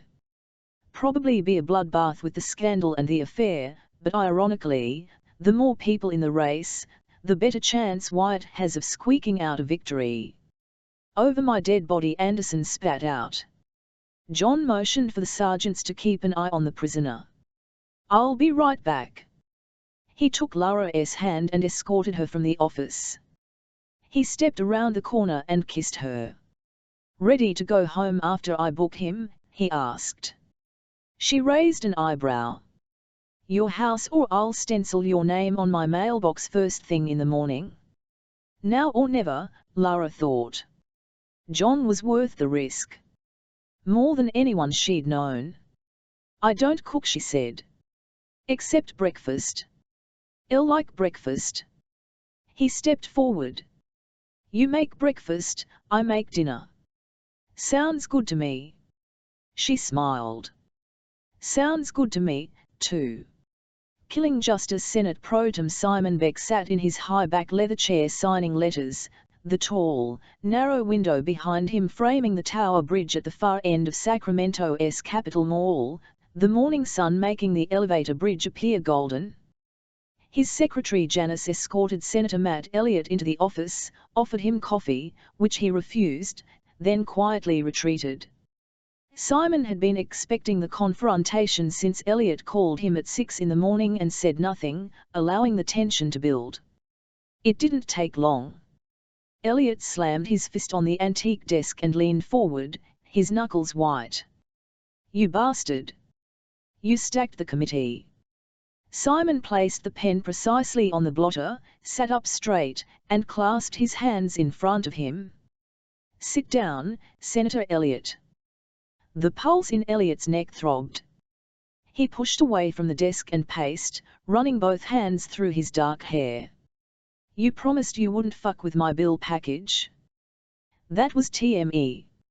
Simon had always planned to quash the so-called children's safety legislation on the Senate floor at the end of session when it would be too late for Elliott to raise the money and qualify an initiative. Simon hated the fact that in California, when the legislature, which had been given the power to pass or defeat legislation, didn't cater to the cause of the year, the rich and powerful would raise a few $1 million to put their pet project on the ballot. He hated it except when it benefited his interests. The truth was, if Senator Matt Elliott had the time, he could have qualified an initiative in time for the November ballot, the worst time for their party to be forced to take a position on so-called tough-on-crime legislation. Didn't Elliott see that? Wasn't the future strength of their party more important than one bill? "Kill the bill now," Simon. Jamie Tan's words came back to him.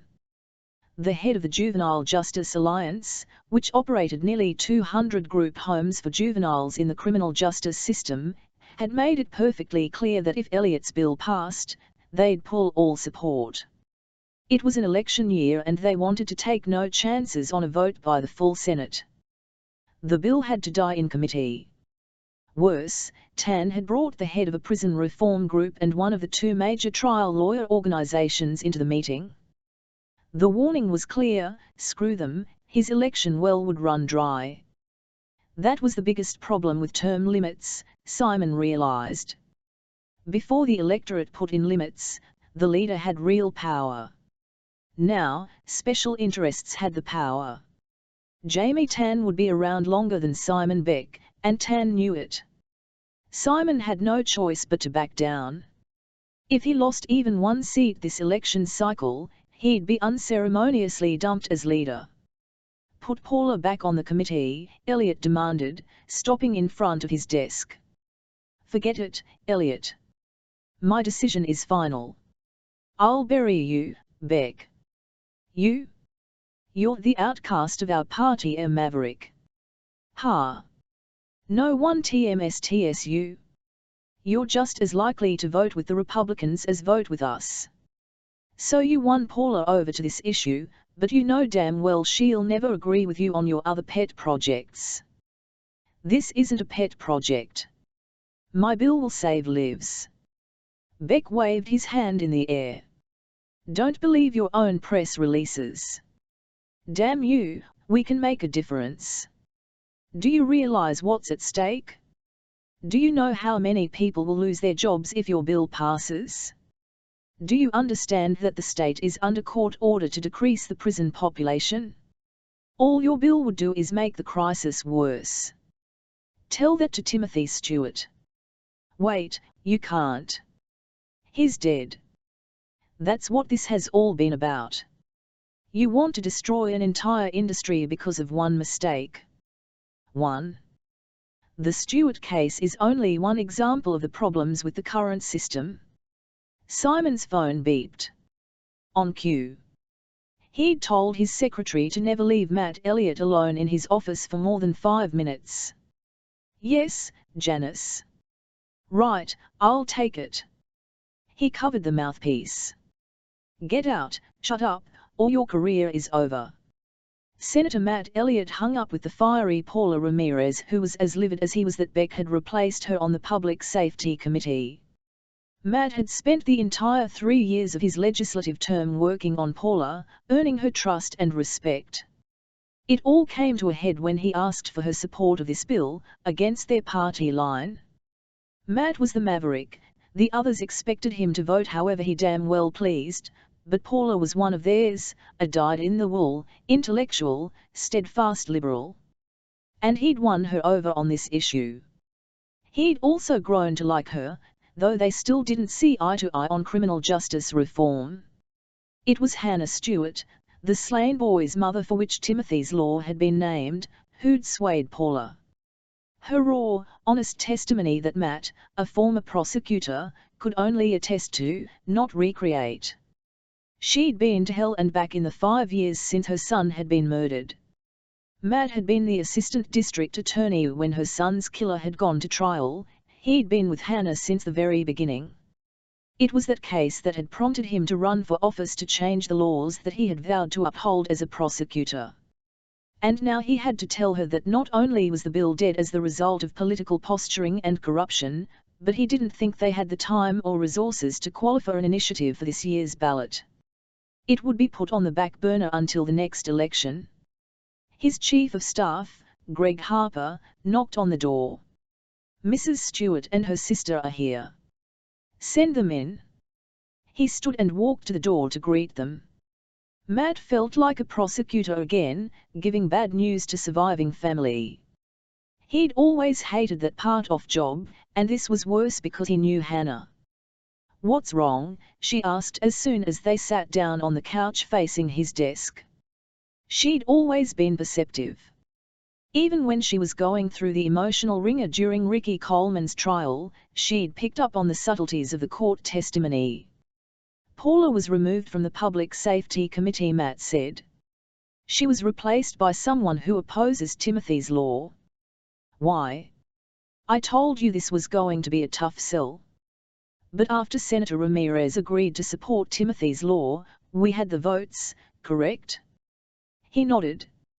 Hannah sounded calm, but her eyes were glassy. She knew what this setback meant. "And she was removed. Why?" "Because someone didn't want the bill to pass." "Essentially." "You mean the Senate leader?" "I'm not going to lie to you, Hannah. Politics reigns supreme in this building. We knew what we were up against. The group home industry is worth tens of millions of dollars and growing. All they are doing is slowing down the tide against them. We will change the system. But I learned this isn't the way." Hannah said, "Since Timmy, more kids have been hurt. It'll happen again. Are human lives a justifiable cost for these people?" Matt had nothing to say. He agreed with Hannah. "I'm wholly sorry. Paula is sorry, too. We did everything we could." Hannah turned away from Senator Elliott and looked at her niece in the stroller. Rachel was a beautiful child, perfect in every way, round and plump with chubby hands and deep dimples. The dimples ran in their family. Both Hannah and her sister, Meg, had them. Unlike Rachel's twin indentions, Timmy had had a solitary dimple on his left cheek. She squeezed her eyes shut as the wave of pain hit her, palatable. Unconsciously, her hand fiercely rubbed her forehead. "Hannah, are you okay?" It was the senator speaking. He'd tried. He'd been so kind, so steadfast, he'd worked so hard. But it wasn't enough. She lied. "I'm fine." "No, you're disappointed. I'm furious about this, and I promise you I'll take it to the voters. I'm not going to sit back and let this power play go unnoticed. My chief of staff is crafting a press release, and I'm having a press conference with Paula immediately after the committee hearing." Hannah nodded, though she only heard part of what he said. She'd known this could happen. And, really, why had she come to testify in the first place? It wouldn't bring Timothy back. It wouldn't piece together her destroyed marriage. You did it to save other children. And now other children were still at risk because of politics. Politics that allowed juvenile sex offenders to move quietly into neighborhoods without anyone knowing. Politics that allowed those perverts to live across the street from an elementary school, to watch the little boys and little girls walking to and from school every day. They could slip out of the poorly secured houses because people who had no idea how to care for these criminals were put in positions of authority. Did they even understand that their young charges hurt other children? That it was only a matter of time before they escalated from sex crimes to murder? What was the difference between a 17-year-old convicted rapist and an 18-year-old rapist? The public was allowed to know when the older predator moved into their neighborhood, but not the younger. Hannah. It was her sister Meg, in her motherly tone. A sign that she was worried. Rachel started fussing in her stroller and Meg reached for her. Hannah interrupted. "Let me take care of her," she said. Meg agreed, her eyes following Hannah as she left with the baby. Meg said to Matt, "She needs to do something." Rachel helps. Matt would never forget the pain in her eyes when he first met her, even though he'd always thought of Hannah as a quietly strong woman. Yet 5 years later, the agony was still there, a permanent reminder of the uncaring bureaucrats and a callous system that made it more profitable to house sex offenders in middle-class neighborhoods than in prison. Of course, the group homes were officially non-profit, but the people who ran the facilities also owned the food supply, laundry services, and transportation companies. Investors quietly bought up houses in middle-class neighborhoods and leased them out to the non-profits at inflated rates. Then there was court-ordered counseling, attorney fees, private security companies. Matt had only just begun to trace the money trail of those connected with these facilities. "How's she holding up?" Matt asked. "Hannah's strong. She's gotten through the worst of it, and now that the divorce is final, I think she'll be okay. It's just, what? Every time Hannah speaks in public, like in front of the committee, she relives Timmy's murder." Matt hated thinking he was partly to blame for Hannah's pain. He'd sympathized with her, he took care of her needs, but he'd never failed to use Timmy's murder to advance his goals. And while his goals were for the protection of all children, he'd lost sight of his own humanity in the process. That maybe everything he'd asked Hannah to do had kept the wounds open and festering, instead of healing. He wished he could help Hannah move forward, reclaim her lost life. 5 years was a long time to grieve. But he'd never lost a child to violence. Hannah pushed her index fingers into her temple, pushing back the dull, constant ache that she'd learned to live with for the last 5 years. She'd lost her only child. Then she'd lost her husband. Eric wasn't dead, but he was dead to her. Why weren't you watching him? How could you let this happen? He'd apologized, but the damage was done. Eric thought she was responsible. That her actions and inactions had resulted in Timmy being stabbed 6 times after enduring a rape. Ricky Coleman said he didn't mean to kill Timmy, that he was scared of going to jail if he was caught. The judge only gave him 9 years. For manslaughter, not murder. The 16-year-old Coleman lived right down the street from Timmy's school in a group home for juvenile sex offenders. Timmy had passed by that house every day, unaware of the depravity that hid behind the door. If she'd only known, she'd never have let Timmy walk home alone. Or even with friends. She would have picked him up. Or arranged a neighborhood carpool. Damn it. His school was only 3 blocks from home. He should have been safe. She worked only 10 minutes away and had adjusted her work schedule in order to meet Timmy when he came home from school every day. But he never came home that day. She called every friend and ran from her house to the school, calling his name, her panic growing. She ran right past the house where Timmy lay dead in the backyard, to be discovered 2 hours later when the owner came home from work. The house next door to the group home. Rachel let out a yelp and Hannah cleared her head. Remembered where she was. In a restroom in the California state capitol. Sorry, sweetheart. She changed the wet infant's diaper. Rachel reached up and pulled Hannah's long brown hair.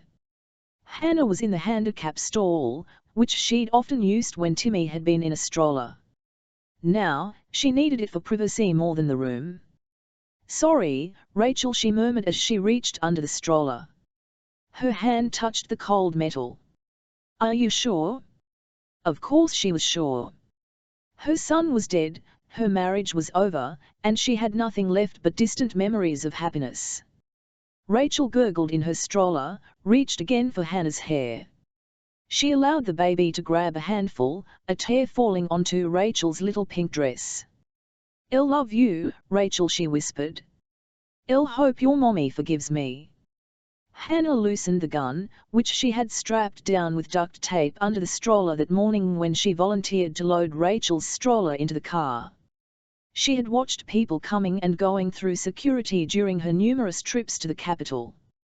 The guards passed the strollers around the metal detector and only took a Cur-01 wide glance at the contents. Diaper bags and backpacks were run through the X-ray, but not the stroller itself. She and Meg had grown up on a farm in the Central Valley and their father taught them to shoot at a young age. Hannah never expected to use a gun on a human being. Senator Beck was anything but human. "Let's tell your mommy you want a walk," she told Rachel, securing the gun in the small of her back, under her loose-fitting blouse. "Auntie Hannah has a meeting. I'm not going to sit here and pretend none of us know exactly what happened today." Senator Ramirez was unceremoniously removed from the Public Safety Committee after faithfully serving for 7 years. Why? Because she supported Timothy's law. He stared at his fellow committee members one by one. They in turn looked disgusted, bored and angry. Angry at him, perhaps, because he was shining a high-wattage light on the dark dealings of the Capitol. Good bills were killed because of special interests every day of the week. Matt's bill was simply another casualty. "We've heard enough," the chairman, Senator Thomas, said. "You're getting very close to being censured." Censured? You think I care about being censured when you sit there and abstain on a bill that would protect children and save lives? Senator Elliott, that is enough. Out of the corner of his eye, Matt noticed Hannah Stewart enter the committee hearing room. She came in through the rear entrance and sat in the back row. He couldn't drag her through another hearing, not like this. Her face was ashen, and she was as skinny as he'd seen her during the trial when her sister told him she'd lost weight, going from 140 pounds to less than 110. "It may be enough for you, but I will continue to fight for child safety legislation even if some of the members of this committee believe in politics over human lives." Thomas stared at him icily as Matt took his seat. He stared back. He wasn't going to let them get away with it. He knew what he would tell the press.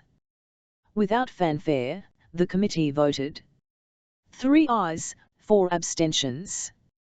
Failed. The next time he looked at the audience, Hannah was gone. Though Hannah had grown up listening to her father's tirades about the corruption of government, she'd always believed in the system. That good people ran for office, people like Matt Elliott, the man who'd prosecuted Timmy's murderer.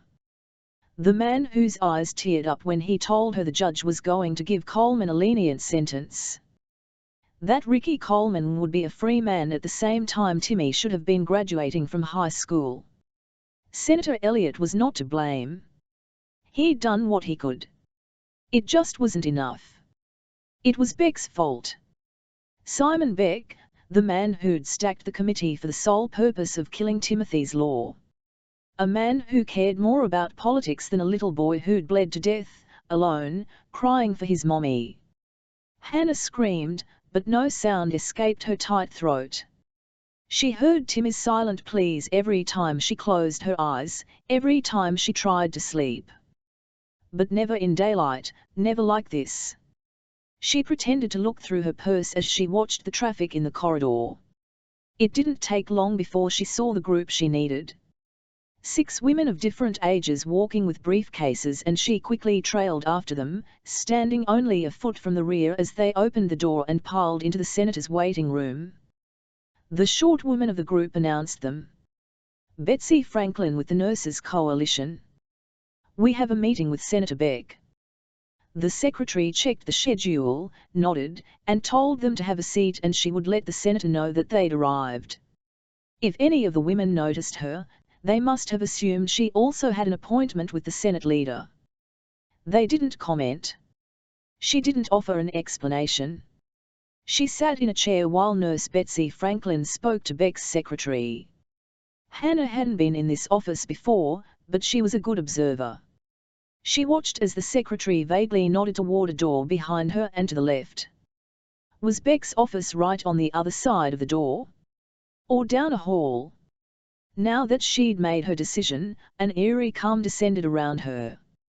Killing Senator Beck wouldn't bring Timmy back from the dead, but it would punish him for what he'd done to stop justice. It would make a statement that people who had the lives of others in their hands could not callously disregard the dead, or the living. Janice, I'll just be a sec. A tall, lanky man with a boyish face and greying hair walked past the secretary with a half-smile at the nurses. He opened the door, then closed it. But Hannah saw what she needed to see. A short hall, then double doors. Where that bastard worked. Ricky Coleman was to blame for killing Timmy. But what about the system that put him in the neighborhood in the first place? Even though Coleman was now in prison and the staff fired, that house was still open and operational in her old neighborhood. Nearly every day she drove by, watched as the so-called counselors who looked barely old enough to vote, escorted the 6 teenage boys from the house to an unmarked van. Followed as they drove across the county to school. Their school was housed in a recreation center that also held a preschool and several after-school programs. They put those sexual predators in the same building with innocent children. When she'd gone to the recreation board, she was told that there have been no reported problems. And they pay their rent on time. She'd been in the Capitol building enough over the last 6 months to know that she couldn't simply walk into the Pro-Turn's office. The secretary would ask if she had an appointment. And she doubted that Senator Beck would talk to her, even if she did ask for a meeting. Are you sure I want to do this? She wasn't sure of anything. She couldn't sleep, she could barely eat. She'd never wanted to move, but she couldn't live in the same house where Timmy had lived. She was in limbo, going through the motions of living while having no real life. Her soul had died the same day as Timmy. The man left Beck's office 10 minutes later and Hannah jumped up. You can't. Hannah closed the door and ran to the double doors, opening them at the same time as the secretary opened the outer door. Sergeants! The woman called. Hannah closed the door. She'd noticed Matt Elliott had locks on his doors and was pleased to find that so did Senator Beck. She turned it. Miss Franklin? Senator Beck asked, confused, as he rose from his desk. Recognition crossed his tanned face as he stared at her. Hannah Stewart, she said, though it was unnecessary. You killed Timothy's Law. Fists pounded on the door behind Hannah. She drew the gun. Senator? Senator, a muffled voice called through the door. Someone shouted, get the sergeants. Mrs. Stewart, Beck put his hands up, slowly. He stared at the gun, not at her. Her enemy cowered in front of her. Sweat formed along his receding hairline. She should kill him now. But her hand trembled, so she held the gun with both hands. Her purse fell to the floor with a thud. She jumped, heart pounding. You sacrificed innocent children for politics, she said, surprised that her voice sounded normal. Mrs. Stewart, put the gun down. He tried to sound tough, but his voice cracked at the end. He was scared. He feared for his life when the lives of the innocent meant nothing to him. That group home, the same one that Ricky Coleman slipped out of to kill my son, is still in operation. And because of you, it will not be shut down. That's not the role of state government, bullshit. Swearing surprised her as much as her volume. You stacked the committee. You killed my bill. Mrs. Stewart, it's only legislation, it can't bring your son back. Timmy. His name is Timmy. Do you know how many juvenile sex offenders escaped and hurt children? Do you? Mrs. Stewart, we don't know because they are minors and their records are confidential. And because the people who run those homes make millions of dollars off the system, they'll never be shut down. The group home in my own neighborhood? The owner makes 3 times the market value every month on an inflated lease. Is that the price of a child? $7,000 a month. Beck took a step toward her and Hannah pulled the trigger. Senator, they are evacuating the building, Greg exclaimed as he ran into Matt's office, his lips in a tight, white line. What's going on? Bomb it. There's a gunman in the building. They'd lock down if there was a gunman loose, not evacuate, Matt said. His instincts hummed. I'm just relaying what the sergeants told me. He's in the historic building, the annex has been locked down and is being evacuated. It's mandatory. Matt waved his hand dismissively at Greg and turned on the television by remote. Capitol building is being evacuated. Nothing more is known at this time. The picture switched from a reporter outside the east entrance of the Capitol to the bureau chief. Sources in the building tell NBC News that every office has been ordered to evacuate immediately. A gunman is in the building. Wait, the reporter listened to his earpiece. A shot has been confirmed fired. 3 separate sources report that a shot has been fired on the 2nd floor of the historic building. Sources indicate the shot may have come from Senate Pro Tem Beck's office, a Democrat from Los Angeles. Simon, Matt whispered. He pictured the look on Hannah's face when he told her about the committee. Suddenly, the last 5 years became clear. For the first time Matt realized what he'd done. The last major case he tried before filing for office was the Timothy Stewart murder. It was the judge's idiocy that had propelled him to seek the Senate seat. He'd wanted to fix the system in a way that a prosecutor couldn't, by changing the laws. And then he brought Hannah Stewart in to help his cause. She'd seemed the perfect spokeswoman for reform, an eloquent, attractive mother, a person the press and the people could relate to. She joined his bandwagon to change the laws, to ensure that children were protected and violent predators, whatever their age, were locked up where they couldn't hurt anyone. It had been his cause because he'd lost in court when he hated to lose, and rarely did. Ricky Coleman had been convicted, but the judge threw out the first-degree murder charge, believing Coleman when he said he didn't intend to kill the boy, and Coleman ended up with manslaughter and a 9-year sentence. Matt had wanted to change the system, fix what was broken, and he used every means possible.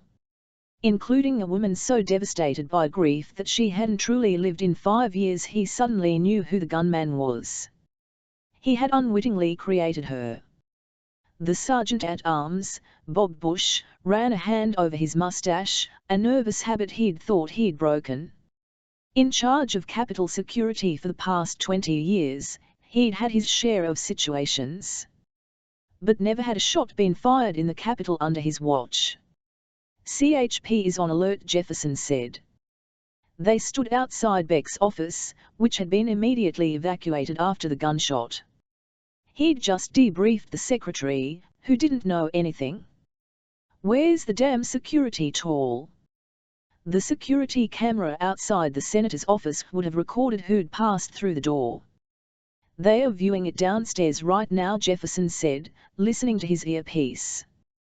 They have an ID, Hannah Stewart, Caucasian female, 42. Who the hell is she? A commotion outside the door had Bob turning. He saw Senator Elliott trying to bypass the shield they'd set up around the office. "Senator, you need to evacuate," Bob said, turning around to talk to Jefferson before he'd finished his sentence.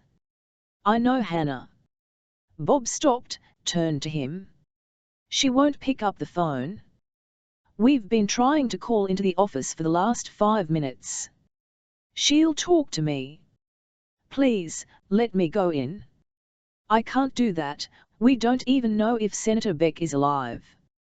"SWAT is getting into position. Don't shoot her. He's been ordered to assess the situation and report." "Please, Bob. I can defuse this." "What's her story?" "She testified on one of my bills in public safety. It was defeated today. She's holding Beck hostage because a bill got killed." "No. She's holding Beck hostage because her son got killed and she doesn't think anyone cares." The sergeants would not let him go in, but that didn't faze Matt. He had an idea. He ran upstairs to the 3rd floor to the Republican leader's office. The floor was oddly deserted. The windows in the gallery were sealed shut, but those in the members' offices could be opened. Matt walked in through the leader's escape door, an unmarked entrance directly into his office from the side hallway. Few legislators kept their private door locked. Matt crossed to the window behind the desk, directly above Beck's office. He opened the window. A portico traversed the west steps of the Capitol building, but stopped before reaching the office windows.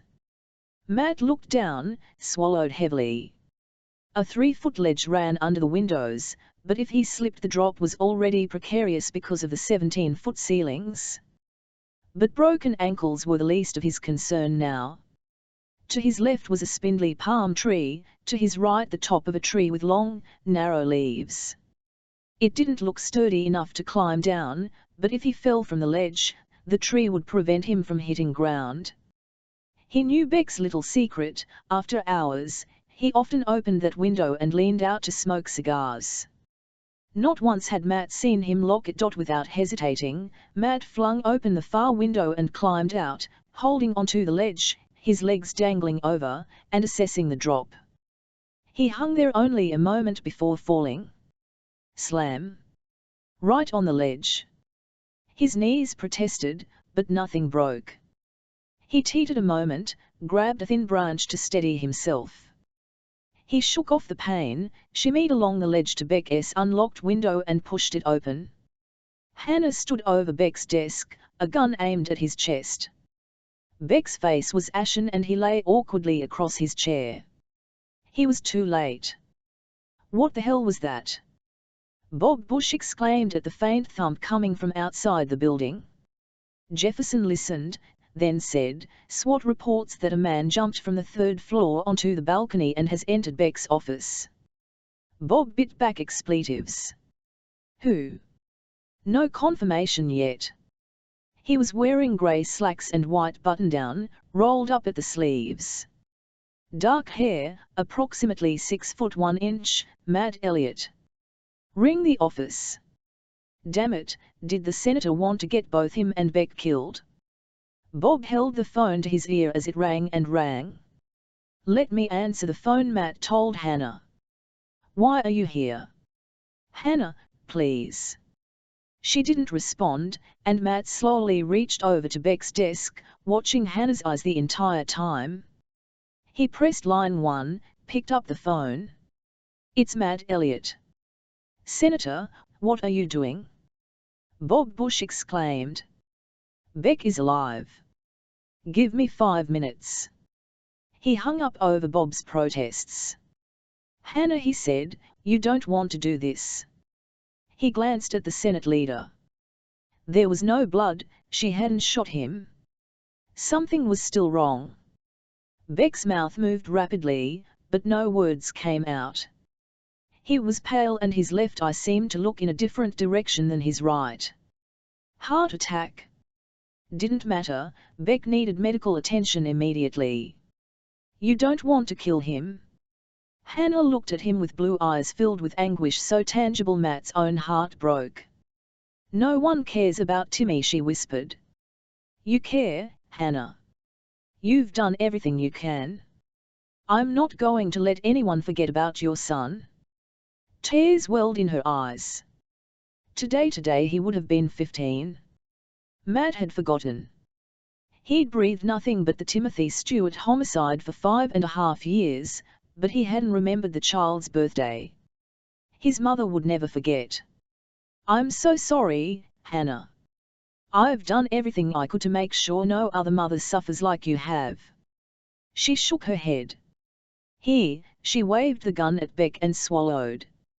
"People like him don't care. All they see are numbers and statistics. And money. Always the money.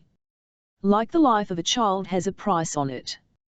All they had to do was give parents information. Give us a chance to protect our children. I'd have walked Timmy home myself every day if I'd known those sex offenders lived in that house. But no one can protect the children if we don't even know what we're up against." Matt was concerned about Beck. His breathing was shallow, his face clammy, and an odd sound emanated from his throat. Maybe it was a stroke, not a heart attack. Hannah seemed oblivious. If Beck died, she'd be charged with second-degree murder. Matt didn't know if he could live with that on his conscience. "What about Rachel?" Hannah blinked, really looked at him for the first time. "Rachel? How can you protect your niece if you go to prison? What is Meg going to tell Timmy's cousin? Rachel needs you. Meg needs you. She's stood by you from the very beginning. She sat next to you during Coleman's trial every single day. Think of how she will feel if you go to prison. Or if SWAT shoots you." Matt had spied the SWAT team member in the tree across the path, and blocked his direct line of fire. He couldn't let Hannah die, especially not as a criminal. He couldn't let Beck die. "I'm nothing," she whispered. "Hannah, you're living in hell. Let me help bring you back. Please." She stared at him. "Promise me one thing." "What?" "You won't stop until Timothy's law passes." "That I can promise you." Arms outstretched, he took a step toward her. "Hand me the gun." She nodded.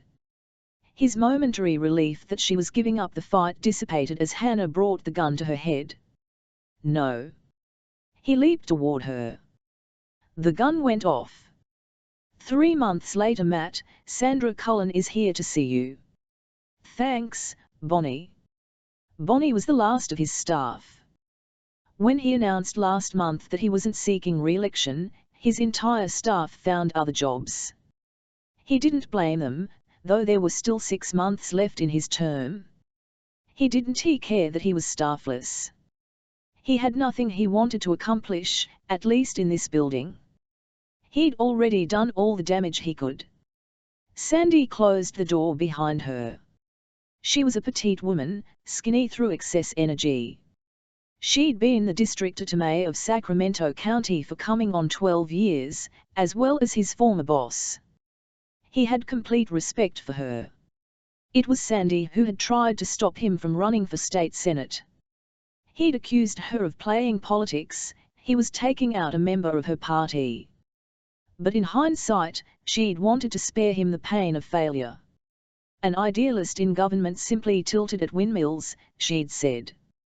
"I'm not going to try to change your mind," she said, "because you're going to make a damn fine DA."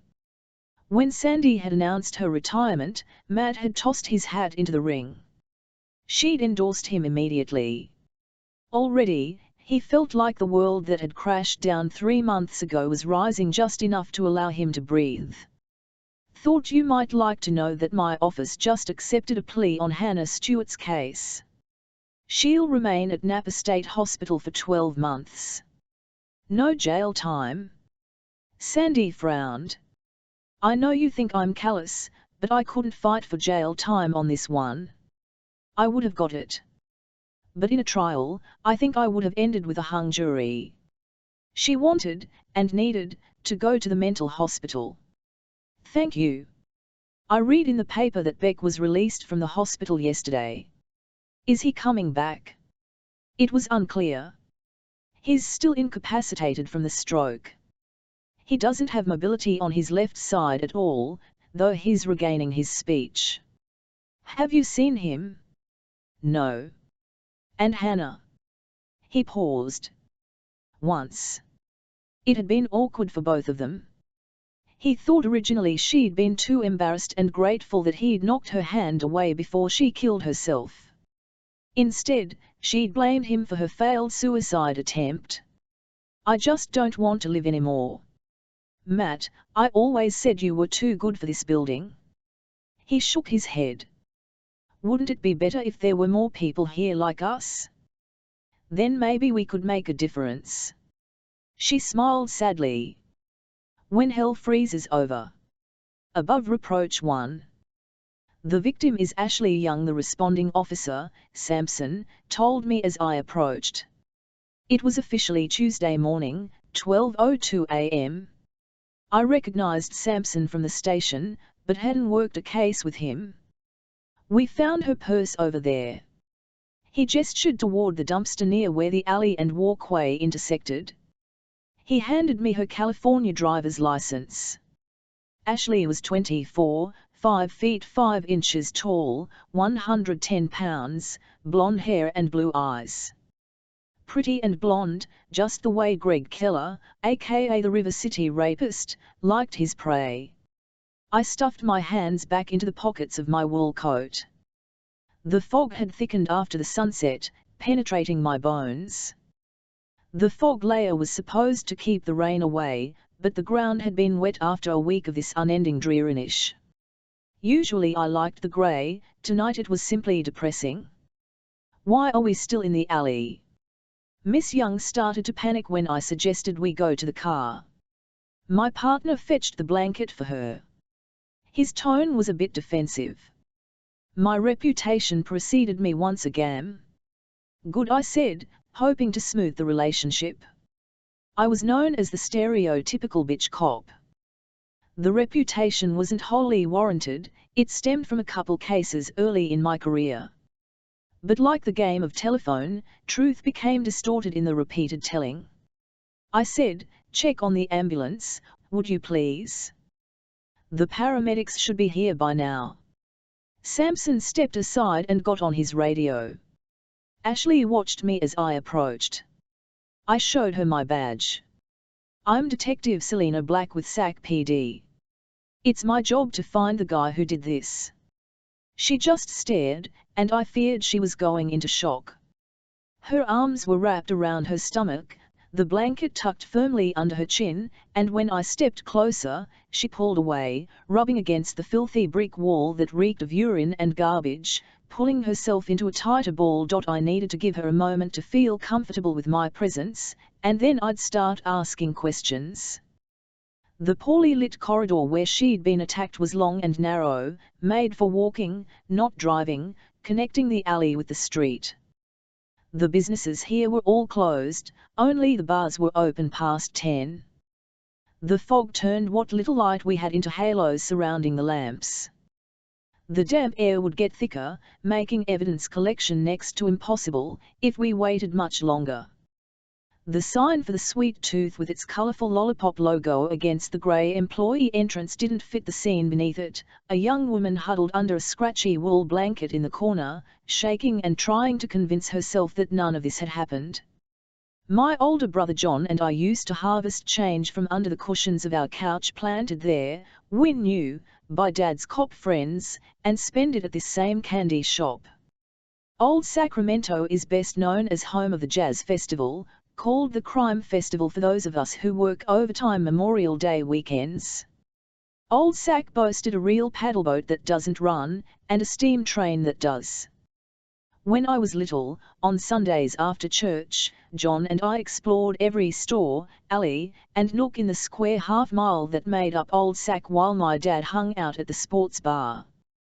Dad wasn't a drinker, but he liked the crowd, which ran toward cops and cop groupies. he and his buddies from the beat would share war stories or just watch the game, mostly rooting for the Raiders or the Niners, or in spring for the Giants. Sometimes he'd find a girlfriend, but that never lasted. Once I asked him why he never remarried after Mom died. He'd simply said, "I still love her." I grew up on F Street, 2 blocks from where Dorothea Punt killed nearly a dozen people for their social security and disability checks, jogging distance from the crime scene where I now stood. The sports bar my dad had frequented closed more than a decade ago, but the back entrance was in this corridor, now leading employees into the Moon and Stars, a new age gift shop. Ashley. I kept my voice firm, but quiet. She needed to believe that I was tough enough to protect her, but not threatening or chastising. Too many rape victims started their story with variations on "it's all my fault," even when they were brutally attacked. "I'm not going to leave you. The ambulance is on its way, you're safe now." Greg Keller was a crafty bastard who had 2 trays that had kept him out of prison: street smarts and connections. Being the son of a wealthy Sacramento family wasn't the biggest problem in my case. Keller was also a high-ranking lawyer with the Attorney General's office. That was the major sticking point. Circumstantial evidence, of which I had plenty, wasn't enough to give me the arrest warrant I desperately needed. I had proof that Keller attended the same political and charity fundraisers that his victims attended the night they were attacked. The events were at a variety of different venues, but all were either downtown or the adjoining Old Sac. The victims were all blonde, under 30, and had been at a bar immediately after the event. And each victim had lost something of value at the bar: a cell phone, planner, file, silk scarf. My theory was that Keller found a way to palm the item and leave it on the bar when the bartender was busy or distracted. There was no guarantee the victim would return the same night, or that they would return alone, but the odds were in Keller's favor that the majority of his targets would come back, and some of them would be alone. It had to be a game to him, the anticipation and waiting to see which of his prey would walk into his trap. My one positive ID of Keller had been tossed by the judge as prejudicial, and I couldn't get a warrant without something rock solid. I'd already been warned by that every T must be crossed and every I dotted before I locked Keller behind bars. I hoped this latest victim could turn the key. Ashley had a cut across her face, as did the other victims, a sick memento from her attacker. An excellent plastic surgeon could fix it and leave the cheek with little to no scarring, but it would take months, or longer, to heal. As if the pain he'd left her with wasn't enough, she now had to look in the mirror every day and see his mark. Remember and live in fear, because that's what her rapist wanted, her fear. Some serial rapists take mementos, like the victim's underwear or a lock of their hair, but I suspected Keller marked his victims so when he saw them in public, he could remember what he'd done to them. I wanted to cut the dick off the bastard. I'm fine," Ashley repeated. "I know I lied. I'd faced rape victims before, on the streets, in the hospital, in the mirror. If I told her she was a fucking mess, she'd put up an impenetrable shield and deny it until hell froze, giving me shit to work with to nail the devil who'd done this to her and 4 other women. What she needed was a long, hot shower followed by a long, hot soak in the bathtub with 3 bars of Irish Spring and a bottle of tequila, to clean and to forget. But it was my job to make sure she didn't get that peace for the next few hours. It was my job to get her to the hospital. To make sure the rape kit went into evidence and nag the lab to process it. To take her statement and make her remember every awful minute of her trauma. She had to suffer so I could stop this prick. I didn't like it, but it had to be done. Though Ashley was the 5th known victim of the River City rapist, I suspected there were more who hadn't come von var, who'd opted for the soap and tequila to kill the pain along with the evidence. But he was escalating, becoming more violent, as if a simple rape wasn't enough to get his rocks off, he had to cut and demean his victims. "I know you were raped," I said, breaking a million protocols. She hadn't told anyone she was raped. I could see she was on the verge of denying it, and if she didn't let me in, I wouldn't have anything to work with. I squatted next to her. Are you hurt? Stupid question. Of course she was hurt, but I needed to know if she had any life-threatening injuries. He raped me, she whispered. I know. I looked her over, but the way she was sitting all bunched in a ball, I couldn't see any part of her body except her face. Are you hurt anywhere other than your face? She didn't move to touch her cheek. He said he wanted me to remember him, she said in a monotone. My cell phone vibrated and I glanced at the caller ID, thinking it might be Samson or his people who were canvassing the area. Dr. Gabriel Storm. I pocketed my phone, not needing the distraction, though very much wanting that particular distraction, and focused on Ashley. The officer said over the radio, "The bus is here." I told her, "The ambulance is here. I'll go with you to the hospital." Ashley shook her head. I don't want to go to the hospital. I just want to go home. Puh, please. I squatted next to her, close but not touching. I wanted to give her a minute to know she was safe now. Quietly, I said, "Quick stop at the hospital, then I'll take you home." Okay. I needed something from Ashley, anything to shake at a judge to get a warrant for Greg Keller. Ashley, did you see your attacker? She shook her head. Not really. Not really. A glance. What did you see in that glance? He was white. Same description as the other victims, and too damn vague to help. White victims were more likely to be raped by a white offender. Can you remember anything else? His voice? A tattoo? Something familiar about him? I wanted to show her Greg Keller's picture, but his lavia would argue that I planted the image of Keller in her mind during a susceptible moment. I'd already done it once, with the third victim, and got bitch-slapped by Keller's asshole attorney, who successfully got the entire identification suppressed, and the judge rejected the lineup I had planned with Keller. The victims may not be able to identify his face, but he'd spoken to them. No lineup without more evidence. There was a leak in the DA's office, and the DA himself was pissed off, but could do nothing about it except tell me to get something solid and he'd get me the warrant any time of day or night. My lieutenant told me one more fuck up and I'd be off the case.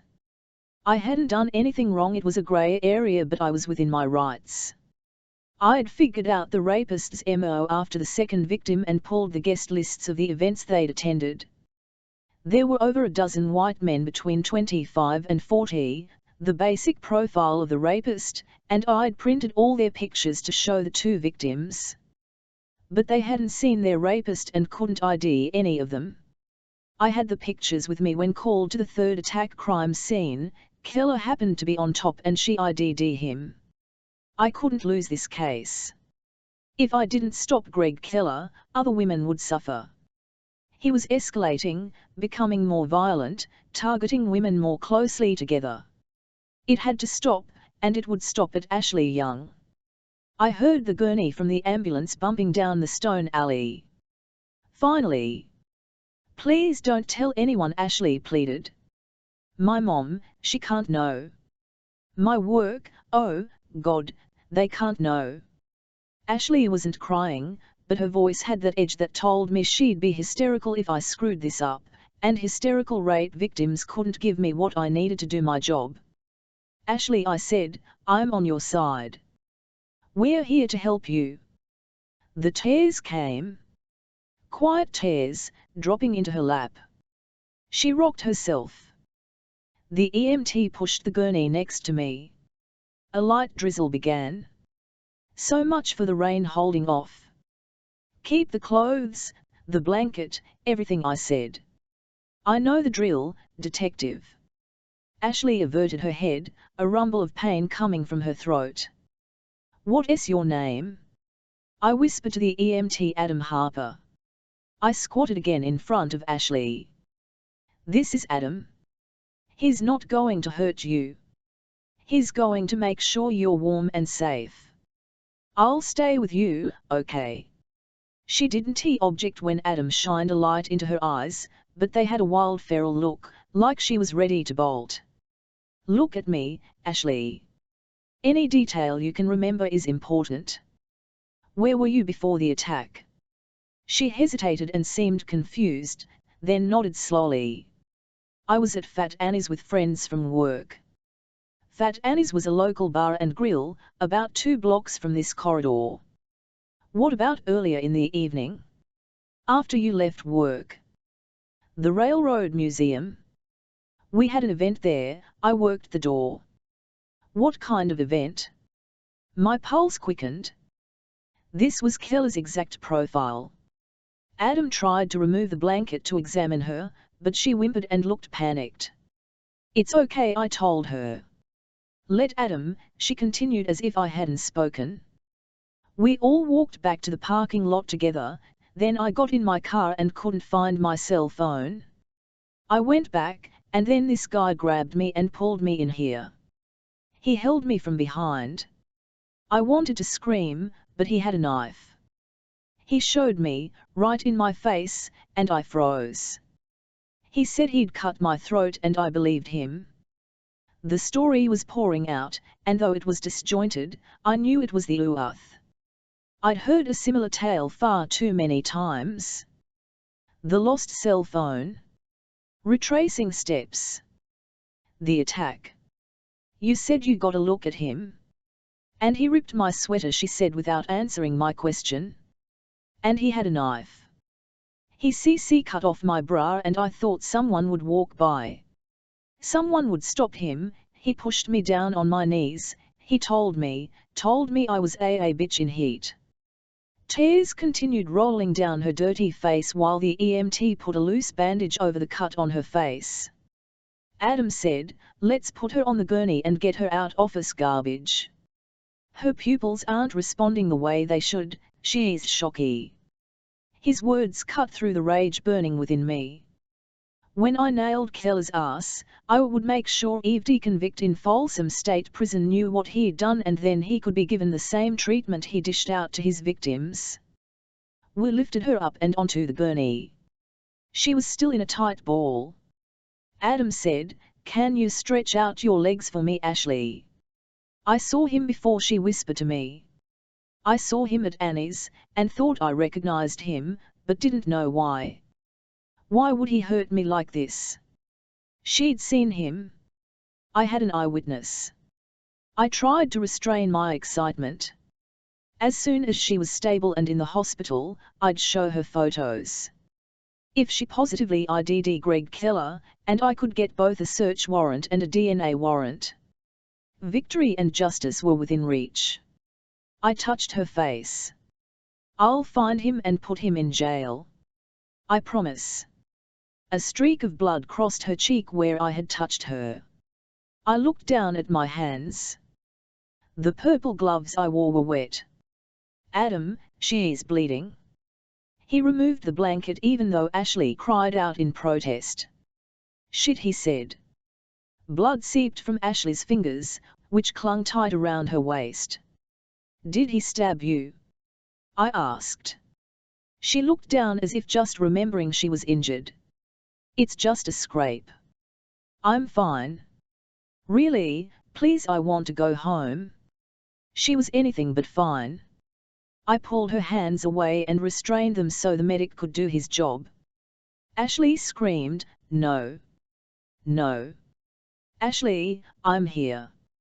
I'm not going to let anyone hurt you again. I spoke to her soothingly, murmurs that weren't really words, trying to get her to calm down. I wanted to give the cop who'd found her a tongue lashing. Why hadn't he seen this? Detective Adam snapped. Hold her down. I did as the paramedic ordered, wincing at the pain and panic in the young woman's eyes as Adam strapped her to the gurney, for her safety. I'm sorry, I said. Let us help you. We need to get you to the hospital. Wasn't it as much my fault as the responding officers that Ashley's injuries had gone unnoticed for so long?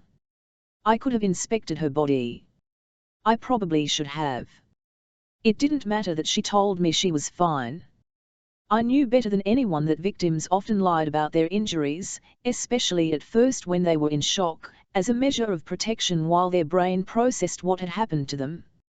Was stopping Greg Keller more important to me than the victim's well-being? I didn't want to contemplate the person this case was turning me into. I had been a cop for 9 years, and a detective for 3. I had investigated homicides and sex crimes.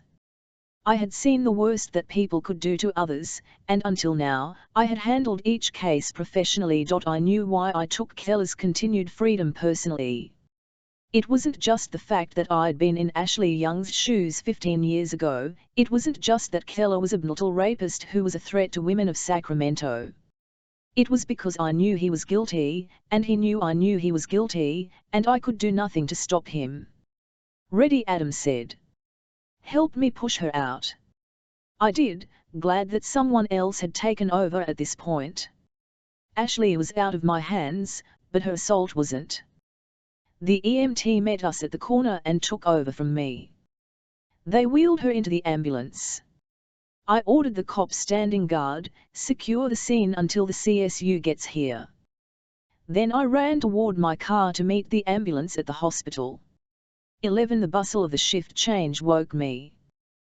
This wasn't the first time I'd fallen asleep at my desk. I'd come to the station after Ashley went into surgery, frustrated that I couldn't talk to her and worried about her injuries, which were far more extensive than we'd known when she was first found. I sat up and stretched, my shoulders and neck were stiff to the point of pain. I reached for my coffee mug, half filled with cold coffee, and fumbled in my top drawer for an aspirin bottle.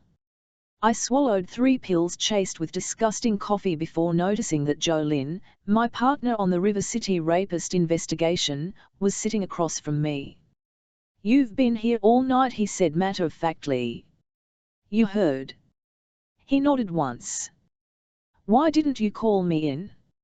You had the trial this morning, you need to be fresh to keep that bitch in prison. He's been the lead detective on a case last year involving a female pedophile, high profile because it was so rare. But if I looked into my motives for not calling Joe, I don't know if they would have been that pure.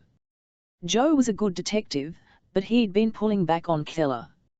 Not because Joe was corrupt, but because we had 49 unclosed cases that had hit our unit the first 6 weeks of this year alone, not including the cases we'd closed or were left over from last year.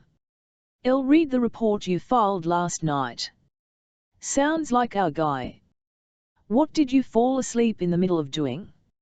Viewing the footage from Fat Annie's, the bar and grill our Vic was at before the attack. I restarted the DVD I'd gotten from the bar and watched from when Ashley first arrived, at 9:47 p.m.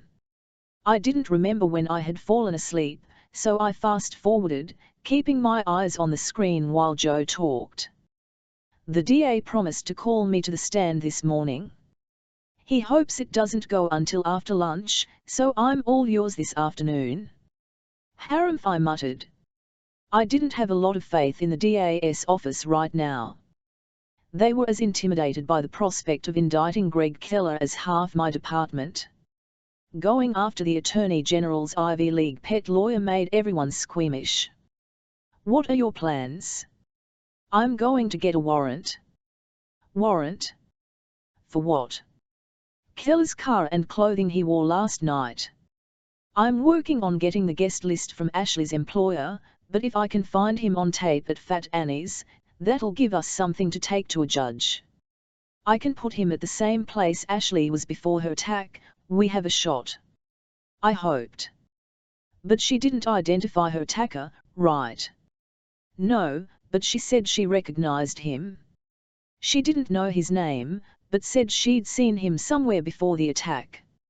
If I can get Keller's picture in front of her, a line-up photo, all proper and official, she'll point him out. I'm certain of it. She's still in surgery, though. I frowned, worried about the victim's chances. She'd lost consciousness in the ambulance driving over and had gone right into surgery. He stabbed her, Joe. He's escalating.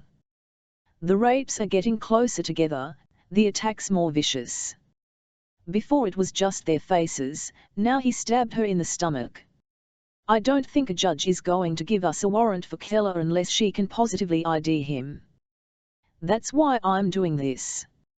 I nodded toward my computer screen where the security camera captured everyone going in and out of Fat Annie's. That's still thin. Joe walked around his desk so he could look over my shoulder. The place was packed for a Monday night. There were a lot of events downtown last night, plus a concert at the River Cat Stadium that ended at 10. I didn't tell Joe this was the third time I was viewing the disc. I said, I'm going to talk to her boss this morning, get the guest list. I can't imagine why he wouldn't share it, and when I verify that Keller was there, and if he wasn't. That doesn't mean he wasn't at Fat Annie's. I couldn't ask Keller questions. Keller had a lawyer. He was a lawyer who, the first time we'd attempted to question him, had said he didn't rape anyone, and he wasn't answering any questions on what he called a fishing expedition. Selena, Joe began, but I put up my hand, practically bouncing in my chair. Joe, I got him. All remnants of fatigue drained away. I rewound the disc and played back the last minute at half speed. The time stamp was 10:13 p.m., approximately 30 minutes after Ashley arrived. Joe and I watched. The angle of the camera was odd, high and tilted slightly. I know why I missed Keller on the previous passes. Other than the poor quality that rendered the black and white picture fuzzy, Keller had walked in behind a large guy in a dark suit. Keller was also in a dark suit and almost blended in with the other guy. He also was only in profile, until for 1 second he turned and faced the camera. He looked directly at it, smiling, then walked out of the frame. The bastard knew I'd get the tape. He knew and didn't care. My chest tightened as my heart pounded. It was a game to him, a sick, twisted game. I rewound again and captured the screenshot of Keller, printing it out as well as emailing a copy to our tech guy to enhance. That's him, I said. Probably, Joe said. Definitely. The quality sucks, Selena. We can fix that. I looked at him over my shoulder. You know that's him, right? No, that's him, but I also want to catch him as badly as you do. And he's not seen on tape with the Vic, right? No, I admitted, it's circumstantial, but it might be enough to get a warrant for his clothing. We should wait until the victim is out of surgery. She may not be conscious, she may not be coherent, there's no guarantee we'll get to talk to her before tomorrow or the next day. Enough time for him to clean his car and destroy his clothes. If he hadn't done it already. But I couldn't think that way. We had to cover all our bases. Joe said, you're right, but I still don't think the judge is going to go for it. Any other rapist, yes, but no grey areas with Keller. Did you interview her friends last night? One of them came by the hospital, I said. She didn't know Keller, hadn't seen anyone following them, wasn't helpful at all. I finished watching the tape. Ashley left with her friends at 10:56. Keller didn't leave the bar, at least, he wasn't on tape leaving. But there were several points on the disc where larger groups left together, and the camera didn't capture every face. I need to get someone on this looking for his suit, or the way he walks, or something, I said. Good luck with that, Joe said, sitting back down. We were short-staffed and underfunded. If I wanted someone to go through the disc, I'd need to do it myself. Joe was rereading my report. You have a clear timeline for the attack, only a small window. It's not enough, I said. Joe grunted his agreement. Ashley and her friends had been captured on the parking garage security camera at 11:03. They'd entered the garage, which was built under the freeway and easily accessible to pedestrians, and walked as a group to a row of cars. After Ashley parted from her friends, she sat in her car for several minutes. It was impossible to see what she was doing, but I imagined she was going through her purse looking for her cell phone. At II she got out of her car and headed back the way she'd come. We knew from several witnesses at Fat Annie's that she never made it back to the bar. At II-40, a 911 call came in from a lone female who said she heard someone crying in the alley, but was too scared to investigate. The responding officer had interviewed the woman, but she hadn't seen anything. I planned on talking to her later, but didn't hold out much hope that the not-so-good Samaritan would be helpful. I'd walked the stretch from the garage to the bar and it took 5 minutes tops. The narrow walkway that led to the alley where she'd been raped was half a way between the bar and the garage. I had uniformed officers going to every business on the street asking if they had any security footage, but I hadn't spotted any active cameras in our hotspot. My guess was Keller was waiting for her to return. If she was with friends, he would have let her pass. But she was alone, and he grabbed her. For him, it was the excitement of the hunt. Not knowing if tonight would be the night for victory, waiting in anticipation for his prey to walk into his trap. He was patient, but bold. 5 attacks in 5 months, but the last 2 were only 2 weeks apart. He was escalating, both in the timeline and in the violence. I had to stop him. I stared at the printout of Keller from Fat Annie's. I hope this is enough for the judge. It might, if we get someone like Forsyth. Say a prayer. 111 Unfortunately, Marianne Forsyth was preparing for a trial, and at 8 in the morning, only Judge Robert Healy was hearing warrants. His clerk said he was in a meeting and we sat down to wait. Joe said, "The Ada wants to see me for a few minutes. I'm going to MN upstairs, be back in 2 shakes." He must have seen concern in my expression because he added, "I promise." Fine. It wasn't fine. We'd wanted Judge Marianne Forsyth because she was liberal in granting warrants for sex offenders. Healy was a former civil lawyer turned criminal court judge when appointed by the governor the year I was born. He was a dictator in court.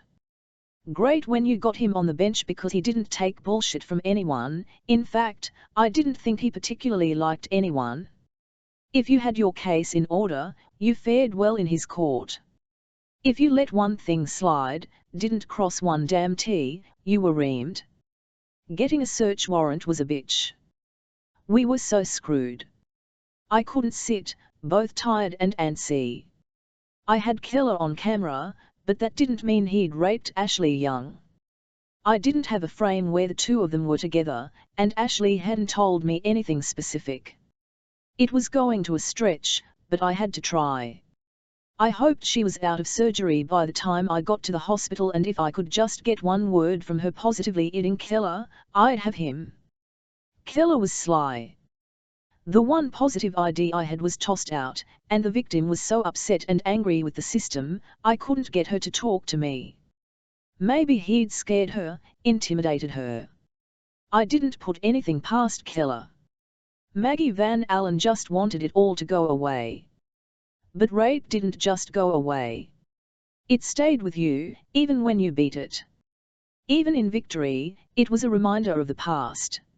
In 5 rapes, I had a lot of circumstantial evidence on Keller, but not enough for that to go after a prominent government lawyer.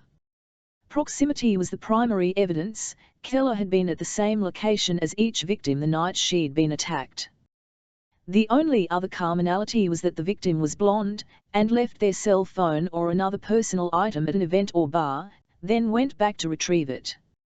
2 were attacked before they returned, 3 were attacked after they retrieved the item. The rapist had left DNA on the first victim, and that's why I desperately needed Keller's DNA. But that warrant had been quashed 2 victims ago, when I first put Keller on my radar. I needed something substantive in order to arrest Keller and force him under state law to submit for DNA testing. The judge's chamber door opened. A voice from the doorway caught my attention. "Thank you, Judge. I'll see you on Friday." He closed the door. "Greg Keller." He stepped out, and didn't he seem surprised to see me waiting, the warrant I'd written up at the station in my hands. Detective Black. Selina Black. He'd caught me off guard. I hadn't expected to see him. My first urge was to bolt. I was between Keller and the door. Then shame washed over me, because I had sworn to protect and serve, and that meant facing evil head-on. He's only a man. Small, weak, needing to prove his dominance over women by hurting them. I'd read No Exit in college, a twisted story about 3 people stuck in hell. For eternity, they are locked together in a windowless room, each the other's torturer. No violence, just hate and hopelessness. I sat, filled with the same hate and hopelessness. Greg Keller was my personal purgatory, the rapist I couldn't catch. When I looked at Keller, I saw evil, a twisted ugliness that overshadowed his clear blue eyes, aristocratic features, and square chin, a psychotic Ken doll that wanted to damage and deface all the bubbies out there. He leered at my discomfort. The early bird catches the worm, Selina. What are you doing here? I demanded. My voice, at least, hadn't failed me. His lips curled into a sneaky grin. Meeting with an old friend, detective. And you? He knew. I saw it in his eyes.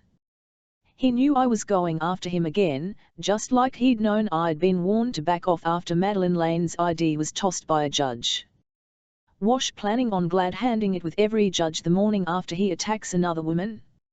So when I came calling, they'd toss me on my ass. I will prove you're a rapist. His expression didn't change at first, but his eyes darted quickly right and left, to see if the clerk had returned. When he realized we were alone, he leaned closer to me and my body betrayed me. I flinched. And he knew I was scared. You can't, whispered. The door opened and Keller turned, almost walking into Joe. Joe was surprised, glanced from Keller to me, then was about to speak when Keller said, "Keep your bitch on a leash or I'll have both your badges." Keller stomped out as if I had attacked him. What the hell happened? Joe asked. Nothing. I didn't do anything. He was livid. It was an act. But I could see Joe doubted my word. Something cracked inside, despair flooding through me. Did the judge call us yet? Keller was in there. We might as well forget the damn warrant. You don't know why he was here. I stared at Joe.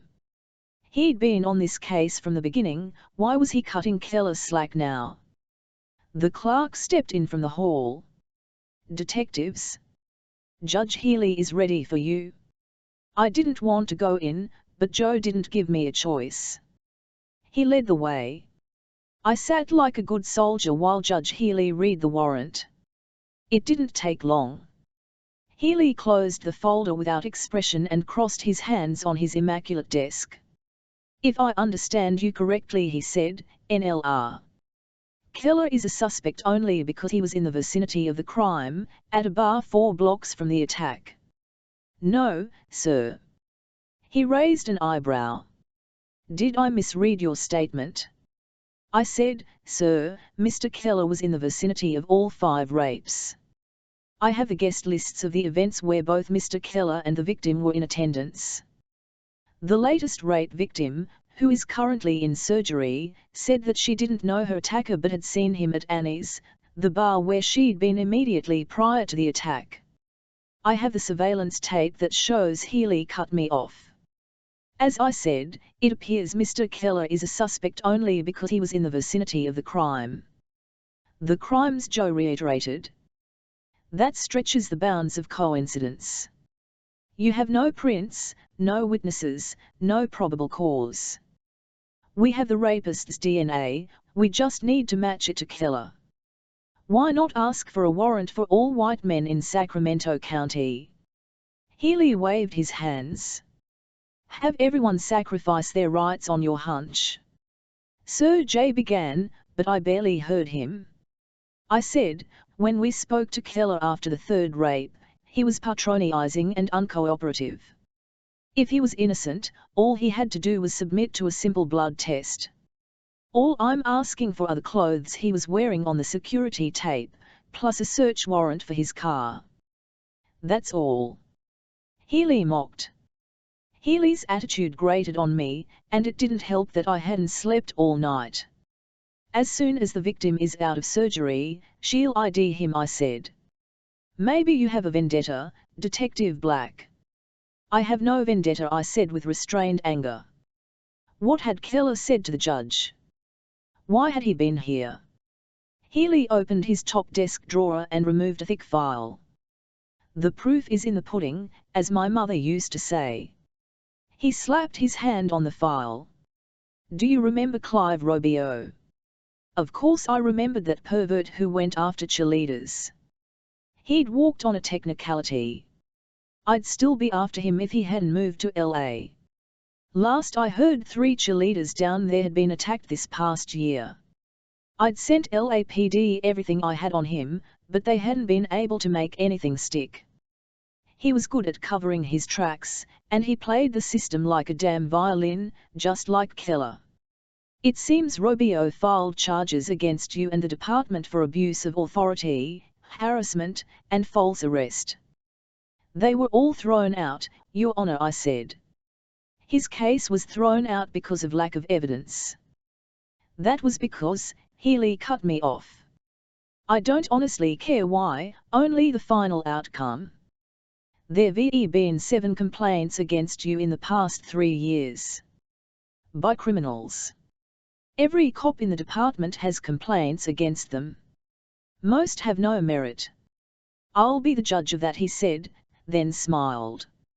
I am the judge. If you come back with an infallible statement from the victim that Greg Keller is the man who raped her, and I'll give you an airtight arrest warrant. Until then, you'd better watch your step, Detective.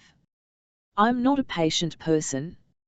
And when an impatient person has a badge, you can generally get the answers you need when you want them.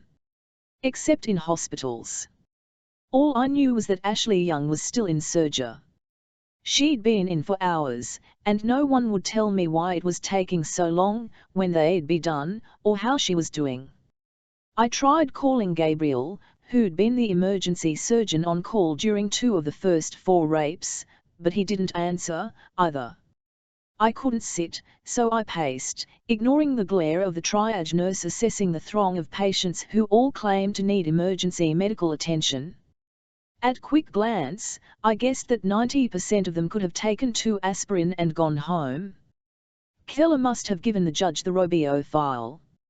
It was public information, which made me wonder if Keller was doing a background investigation on me while I was investigating him. But he couldn't get everything. Even some records were beyond the reach of the Attorney General's office. After what happened in the judge's chambers, I now knew that Keller had been following the investigation closely. Who had he talked to? He enjoyed my frustration that I couldn't arrest him. He was playing off his contacts and legal knowledge, plus I suspected that each target and each crime scene was specifically selected to avoid security cameras and the likelihood of a witness, while also being as open and public as he could manage. Keller thrived on the danger, the thrill of his game with police, as much as the attacks themselves. Selena. I wasn't a girly girl, but my heart fluttered a moment at the sound of Gabriel's deep baritone. I didn't need to see Dr. Gabriel Storm to know the surgeon was behind me. His quiet, authoritative voice made his presence well known. But maybe I had sensed him a moment before he spoke. He had already gotten inside my heart. How had I let that happen? I braced myself as I tilted my head up at his too handsome face, but couldn't stop the reaction I always had when his dark blue eyes settled on mine, dark butterflies in my stomach, drawing me to him. Lust. I didn't know she'd been stabbed, I said, the words coming out before I could stop them. She wouldn't let anyone near her, the blanket covered her stomach, I asked her, the guilt had weighed on me from the moment I saw all that blood. What could I have done differently? He reached out and squeezed my arm. The gesture was intimate and supportive even in its brevity. For 5 seconds the of his confident personality focused completely on me. His eyes reflected my anger and frustration over not being able to stop Greg Keller, over not knowing the seriousness of Ashley Young's injuries. But no blame, no accusations. His touch supported me, lifted me up to do my job, saying what words couldn't.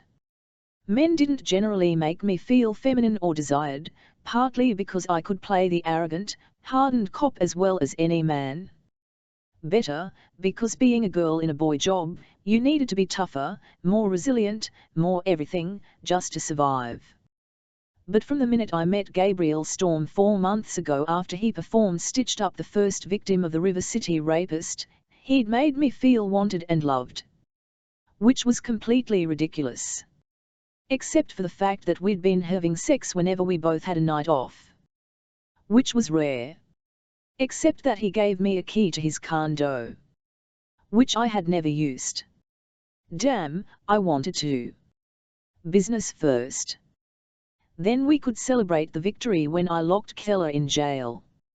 When can I talk to her? I asked. I brought pictures. She told me she saw him. If she can ID him, then I'll get the warrant. You can witness her statement, then, Lena, she's dead. I shook my head. No. I said it emphatically, as if my denial would change the facts. No.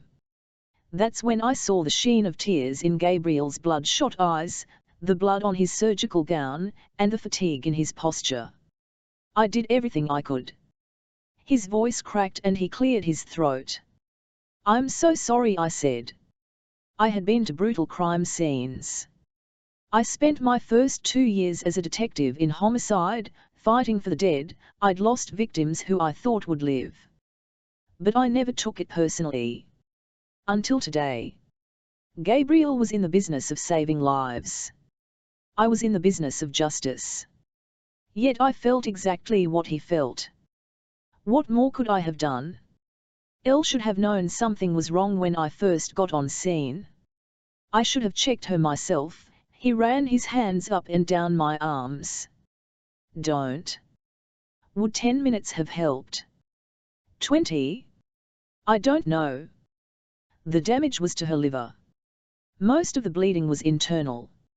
If it happened here in the hospital, I might have been able to save her. I don't know. He was consoling me, when he was the one in pain. I squeezed his hands. I wasn't a demonstrative lover. I didn't like public displays of affection. Inside I'm a bit twisted and a little broken. My past, my choices, my mistakes, my regrets, had hardened me in ways I couldn't verbalize. They were things I had never shared with anyone, because speaking them made them real. And sometimes, I wanted to believe in the fantasy. Sometimes, I needed to believe I'd never been raped. Or that I hadn't showered after.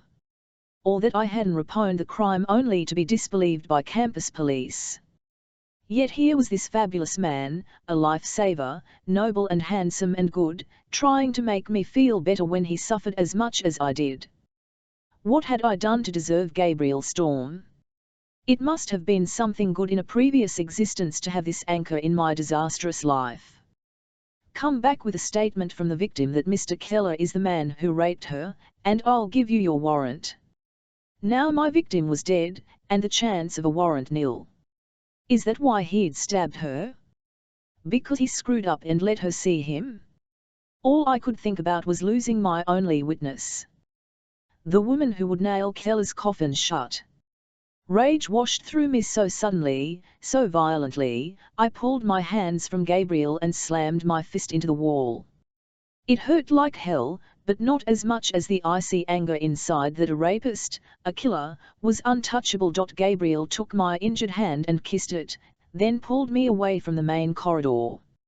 I never allowed anyone to lead me anywhere, but I didn't stop Gabriel. I don't know if I could have. He opened the door of the stairwell and we stepped inside. He kissed me before I could speak. His kiss was firm, commanding. My back was against the wall, and my hands were around his neck, and I didn't think. I just kissed him back with the same urgency, the same greedy need to feel something good and right and wanted. Gabriel knew what I needed without me ever speaking a word. But was it just this case? Maybe I was reading this all wrong. Cops dating nurses and doctors was an old cliché, but there was a fundamental truth in these relationships: violence, pain, suffering, healing, helping. We understood each other. He stepped back, held my face. What? Nothing. I didn't want to lose this moment in time. I kissed him again, the physical desire cloaking the loss, and obscuring my raw emotions. I need you, Lena, but it's not for sex. I raised an eyebrow flirtatiously, while my heart beat with the very real fear that he was going to distance himself from me. Who could blame him? You mean you haven't been having fun in bed? His eyes narrowed and he kissed me again, his body pressed firmly against mine, every muscle tight. He kissed my jawline, my neck, behind my ear, hot and cold chills running through my nerves until I wanted to get naked and wrap my legs around him. He whispered in my ear, I want your body, from the minute I saw you I lusted for you. But I need you. I don't know how you do your job, every day, facing bastards like Keller. Fighting for victims like Ashley. I admire it. Your strength gives me strength to face the losses, to fight for my patients. To know that there's someone in this world who understands what I face without me having to explain it. I look at you, Lena. He stepped back and caught my eye. I see an amazing, beautiful woman. I touch you. He put his hand on my neck, behind my hair, his skin so soft but his touch firm. I touch you and don't want to let go. He kissed me lightly. I could make love to you every night and each time it would be fresh, passionate, freeing. You make me forget the misery of my job, and remind me of the joy. Gabriel, my voice sounded far away. My shift ends at 6. You still have my key? Yes. I don't know when I'll be done today, come over any time.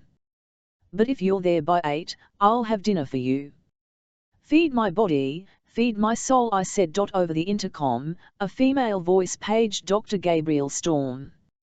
He tensed, stepped back, changing from passionate lover to compassionate doctor. I understood how quickly shields had to be put up. Putting on the uniform or the white coat meant other people depended on us. His eyes held mine.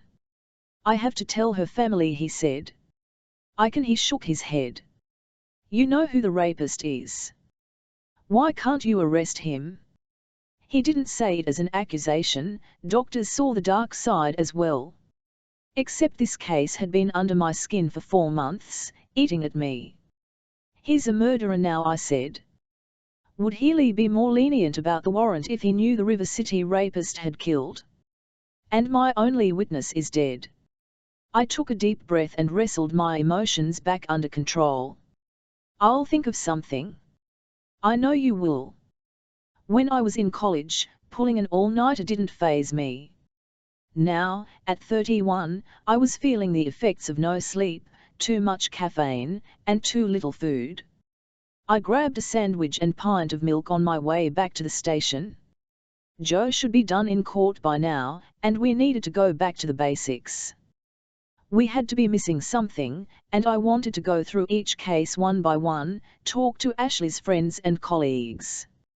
I'd put in a call to her employer, who hosted the event at the Railroad Museum, asking for a copy of the guest list.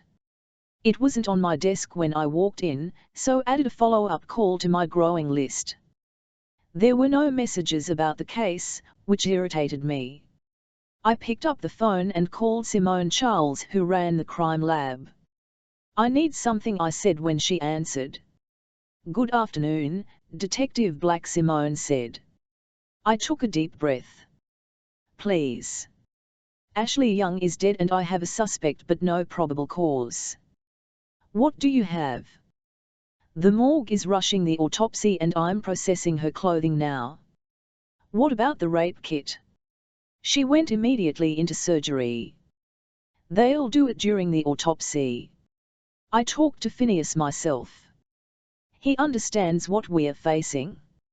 I stared straight ahead, seeing nothing but clouds of people leaving the courthouse on lunch break.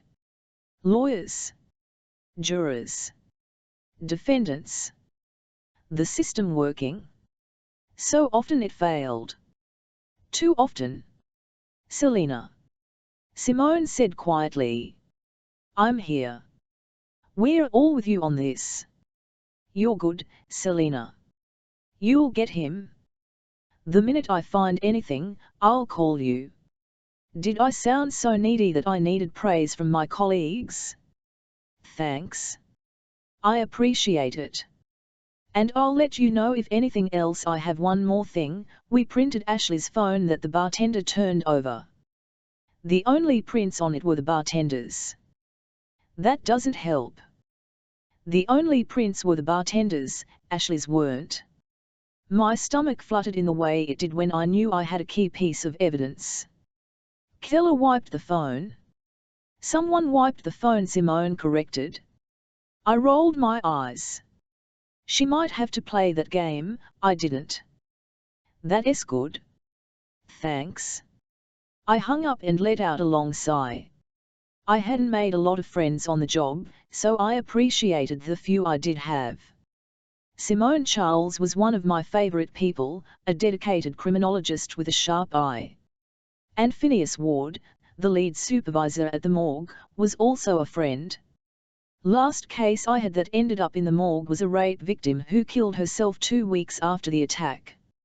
A young college student learned her attacker was getting a pass by the DA because there wasn't enough evidence to support her accusation. Both Phineas and I had gotten written up for bringing the suspect into the morgue to view the girl's body. I forced her rapist to touch her cold, dead flesh. Told him how her roommate found her bleeding out in the bathtub, too late to save her. Her death's on you, asshole, you look like shit, Joe said from behind. I whirled around in my chair. Don't sneak up just to insult me, I said. But Joe was right. I hadn't been home since yesterday, and a quick splash of water from the bathroom sink was hardly a shower. I talked to Simone. So far, nada. Did you talk to Ramirez? Sergeant Juan Ramirez was our supervisor. No. I shuffled papers around my desk. You're avoiding his calls. I'm here, aren't I? I waved my right hand, indicating the entire squad room. The corner sex crimes head was semi-private, with 8 cubicles in a doorless office. Only 6 were used, and Joe and I were the only 2 in right now. No surprise there, considering how many cases we caught in any given week. He can find me. I frowned. He's going to pull the case now that it's a homicide. Homicide will let you work the case with them. I snorted. And Ramirez will happily give up one of us for a few days? Weeks? Hardly. He'll give me time to debrief them, then I'm back here. Maybe fresh eyes are just what this case needs. Bullshit. This case needs someone who cares that Keller is getting away with murder. He gave the Robio file to Healy, you know he did. Healy's been around a long time. Old memories and all that. It's not just Robio. I filmed. I knew exactly what Joe alluded to, and it angered and upset me. Of all the people to bring up that. I did the right thing, and I stand by it. I didn't mean, yes you did. I'd been paying for doing the right thing for years. Agreeing to work undercover for the FBI didn't earn me many friends, but the political corruption case had been huge.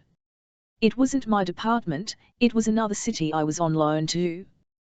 The people who went down, 3 cops and twice as many DAS, judges, and defense attorneys, the whole gamut, were beyond corrupt, thinking they were invincible.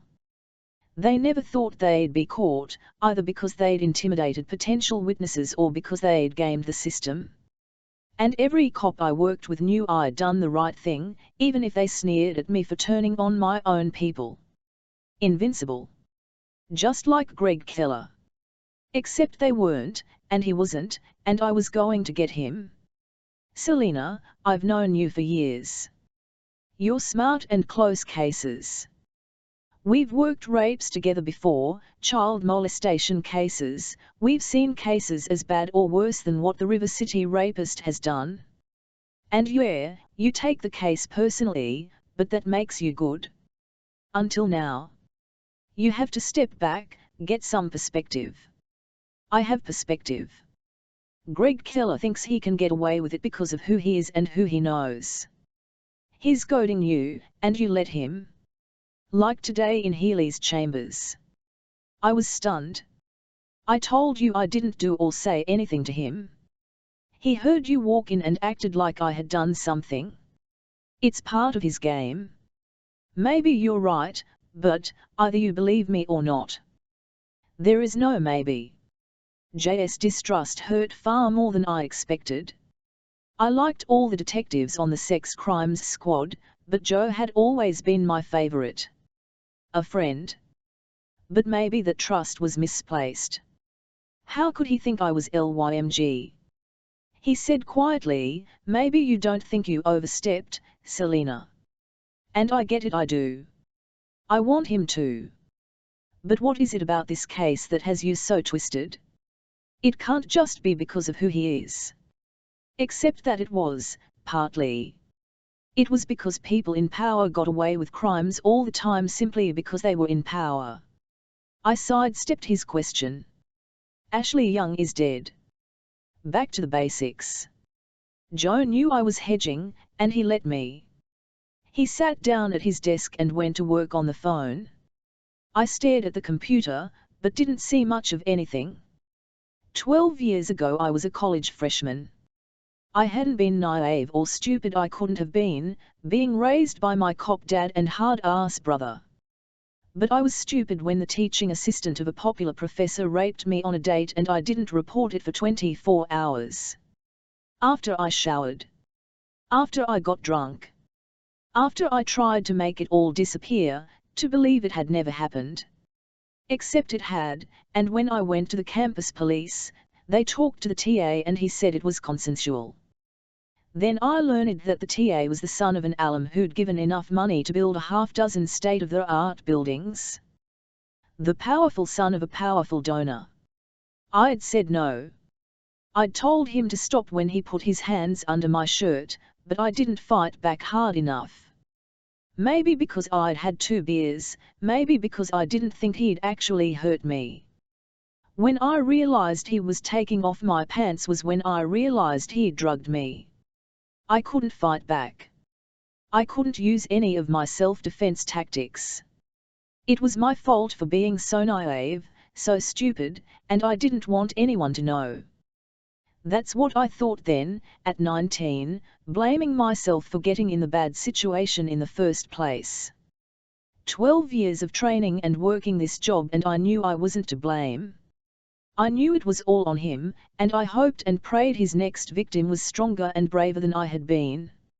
I never told my brother the truth about why I dropped out of college. I couldn't face my own failures. And I joined the police academy, became a cop, and vowed to protect the weak from those who would prey on them. Just because someone is in authority doesn't mean they can get away with rape. Or murder. 6. Ashley's employer wasn't sending in the guest list from the event at the Railroad Museum. The information stunned me as much as it made me furious. Let me talk to him, I said to Joe. Did you explain? Joe cut me off. I know what I'm doing, Selena. They are protecting their donor list. He was very nice about it, just said we'd have to get a warrant. I'll let homicide know. Ramirez hasn't even taken us off the case yet. He will, face it. It's theirs. Joe slapped his hand on the tall stack of files on my desk. What about these victims? Don't they deserve some of your time? The verbal slap hurt. I hadn't neglected any of my other cases, but right now Ashley Young was at the top of my pile. Doesn't Ashley deserve more than 24 hours? I'm on your side, Joe said. Maybe, but not today. Today, Joe had hedged everything from how he responded to Keller this morning to how he was dealing with the investigation now. Maybe if you'd been on call last night, you'd understand. I wasn't on call, but neither were you. He stared at me, accusing. Didn't think I wouldn't find out? You called in that you were in the area and took the case. I knew it was him. But you didn't have to go. Why were you out at midnight? Mondays are big event nights downtown. We know he's so that's why you've been so exhausted these last few weeks. You've been out hunting him. Hunting? Try tracking. Keller hunted his prey. I wasn't the bad guy here. I'll need some air. I left, fearing if the conversation deteriorated any more then Joe and I would never be friends again. I didn't know if we would regain the respect. I sat in my car because I didn't know what else to do. It was nearly 2 in the afternoon, which reminded me that I had asked Officer Sampson to keep an eye on him after I found out Ashley was dead. I knew I wouldn't be able to keep surveillance on him for long. He'd fight it in court if he had to, and my bosses wouldn't authorize it without some evidence. I had no reason to pull resources into my case, and the free help from cops like Sampson wouldn't last forever, either. Keller had surprised me this morning in Healy's chambers. I'd return the favor. But the surprise would be in him not seeing me. I had one shot, I had to do it right. It was no longer raining, but the air was heavy with moisture and I suspected by sundown the downpour would resume. Sampson was patrolling near the Attorney General's office. He wasn't on duty until 4, but had been happy to watch Keller for a few hours off the clock. Most cops were like me, they didn't like assholes like Keller acting like they were above reproach. Anything? I asked Sampson when I approached. Quiet. I got here at 1, he entered the building with a group of people at 1:30, I assume returning from lunch. I haven't seen him exit. I slipped him a Starbucks card. I'll keep an eye on him for a while. Get him? I found a clandestine bench shielded by bushes near the entrance, where he wouldn't be able to easily spot me. While Keller was unpredictable after dark, during the day he had a regular pattern. I'd pulled in favors to have uniformed cops tail him during his daily coffee break. Between 4 and 4:30 the afternoon, Keller left the AG's office by the side door and walked 2 blocks to a local coffee joint. There, he ordered a large coffee, poured in extra cream, and often met with a reporter. Then he'd walk back to his office and not leave until after 6 p.m. All I needed was that coffee cup.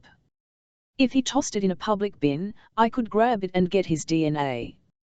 It was 50/50 that he would throw it away on his way back to the AG's office, but I'd trail him every day this week. One day he'd dump it, and I'd be there, ready to collect.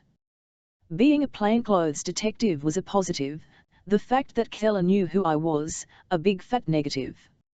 I'd gotten in his face after Maggie Van Allen's rape, where he'd cut her face so deeply even the most brilliant plastic surgeon couldn't fix the nerve and muscle damage. He'd been so calm, gloating, taunting me.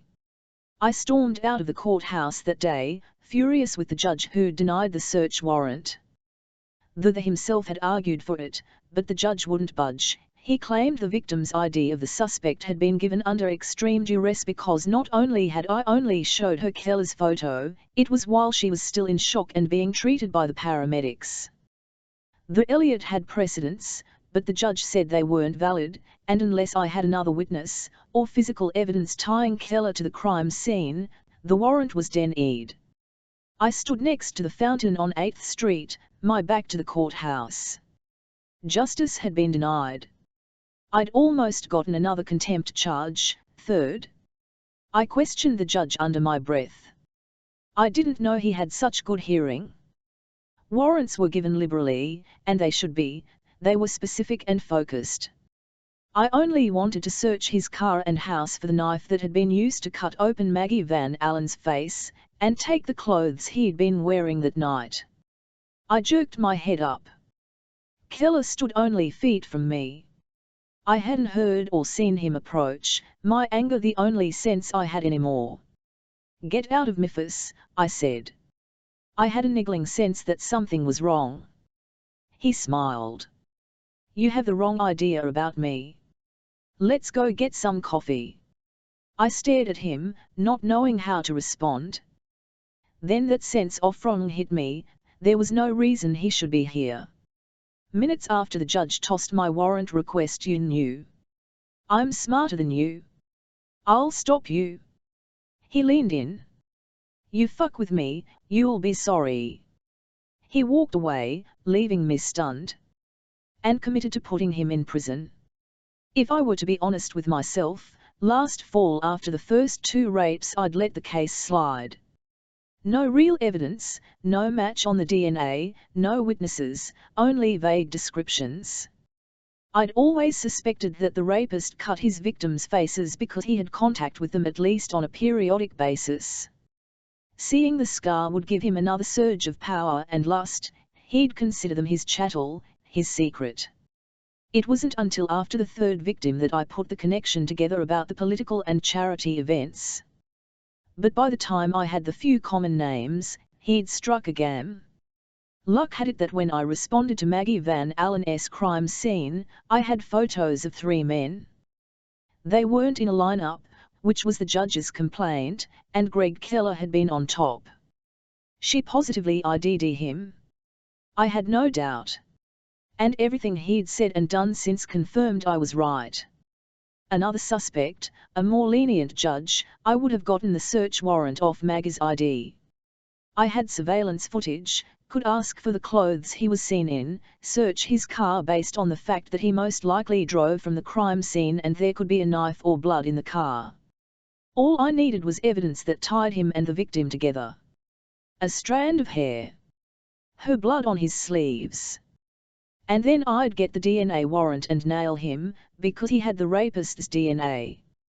But Keller knew we had his DNA, and still he continued preying on young women, scarring them for life, marking his victims so he could relive his crime every time he saw them. They ran in the same circles. That was part of the true ill for him. To talk to his victims after the attack, to see their faces, to watch their eyes dart about in fear. He was brazen and bold. He wasn't going to stop until I put him in jail. He wasn't scared of me or the Sacramento Police Department. And that cockiness would be his undoing. At 4:07 p.m., Greg Keller left the Attorney General's office and walked down 9th Street toward a small, but popular coffee and tea house near J Street. I noticed how young women followed him. More, I noticed that he noticed them. He loved the attention. He'd have plenty of attention when he was a criminal defendant. I didn't follow too close because I didn't want him to notice me. For the last month, I had wanted him to see me all the time, thinking the pressure would make him cave or slip up. But instead, he seemed to thrive on it. Now, I wanted to blend. I waited on the corner of K and 9th, loitering with the homeless, my eye on the shop halfway down the street. Rain that had drizzled all morning now came down in erratic, fat droplets. My umbrella offered a shield from the rain and, if held at an angle, obscured my face.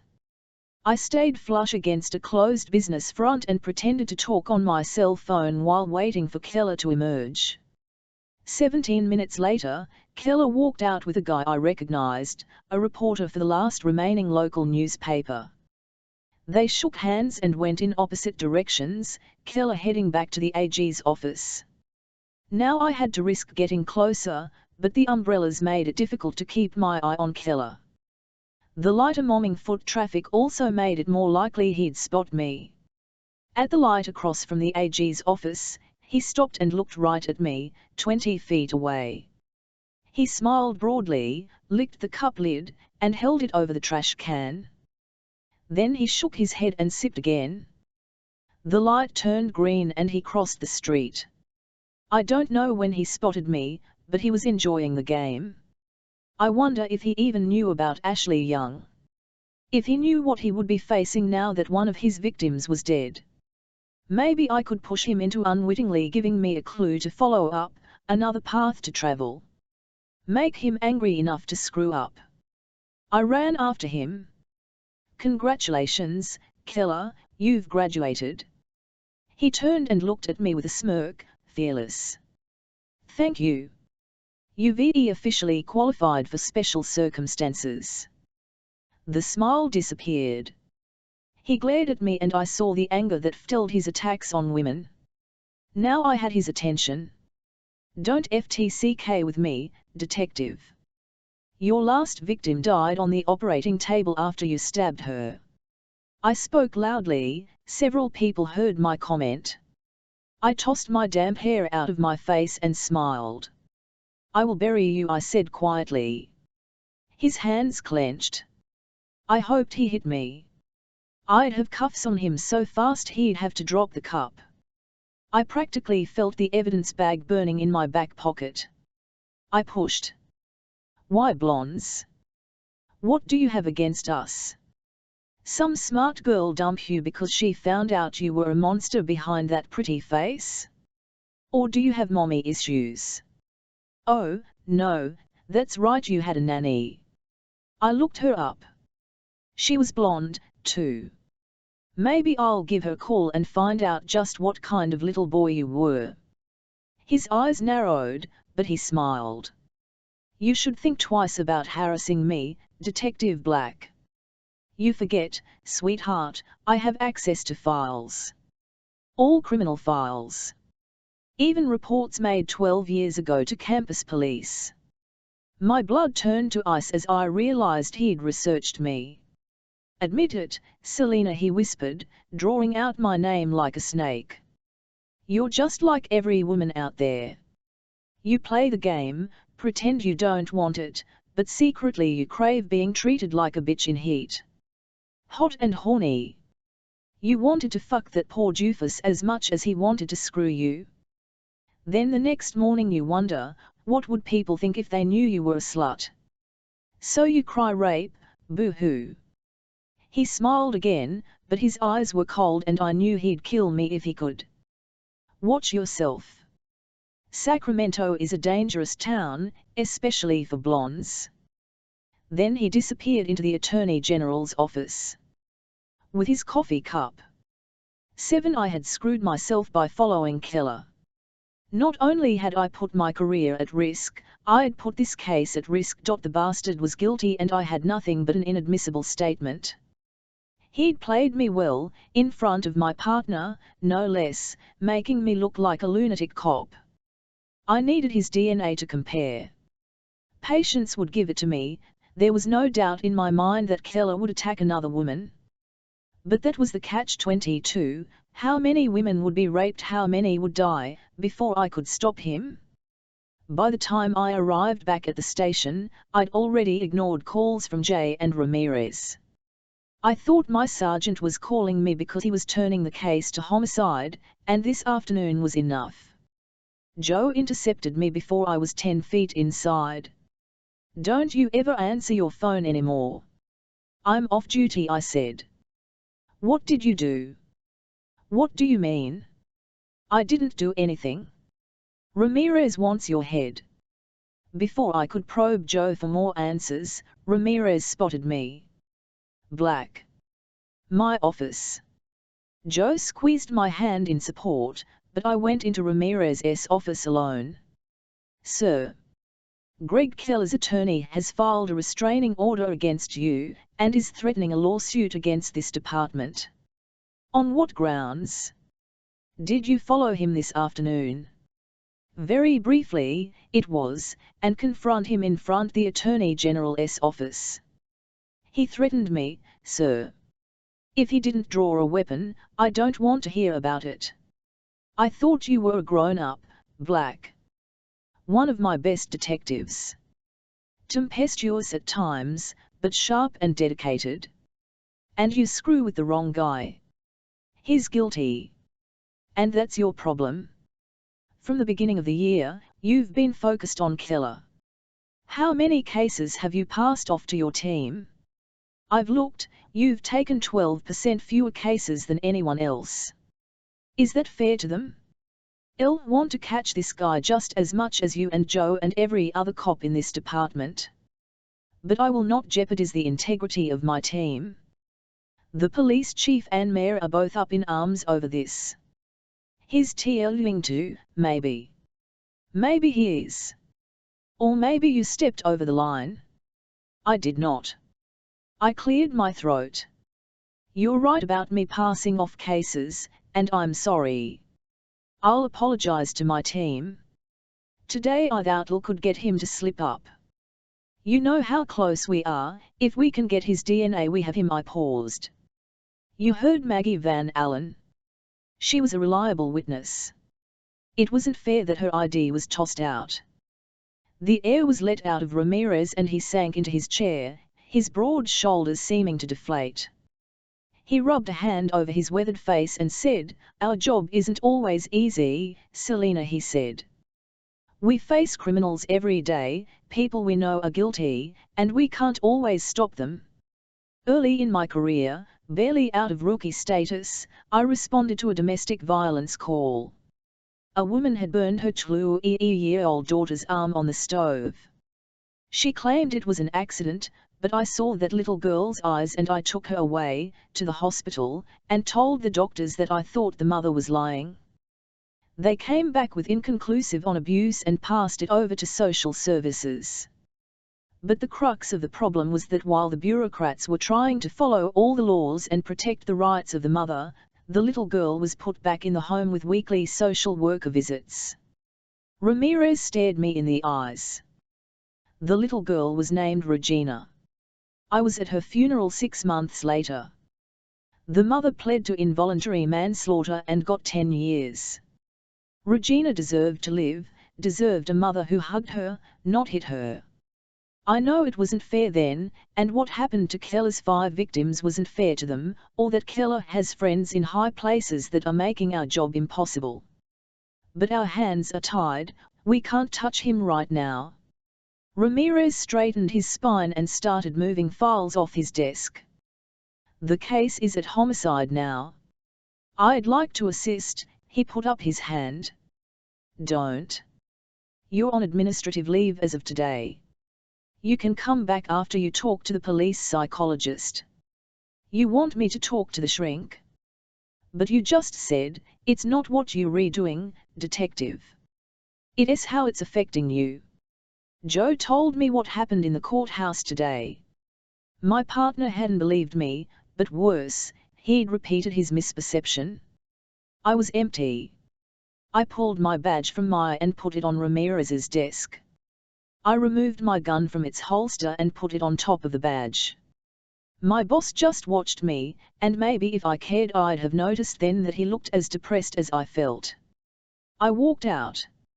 Right into the middle of another downpour. I didn't notice the passage of time, didn't much think about anything except searching my soul for answers that couldn't be found. Could I stay on the job with people who didn't trust me? Did I even want to? Had I crossed the line?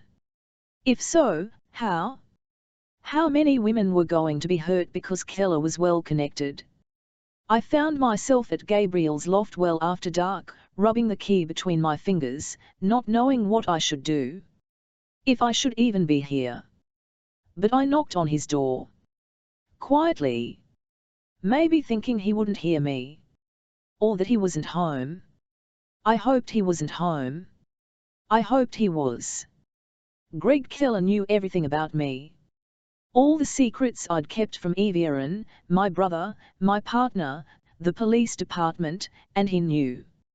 He'd emotionally raped me.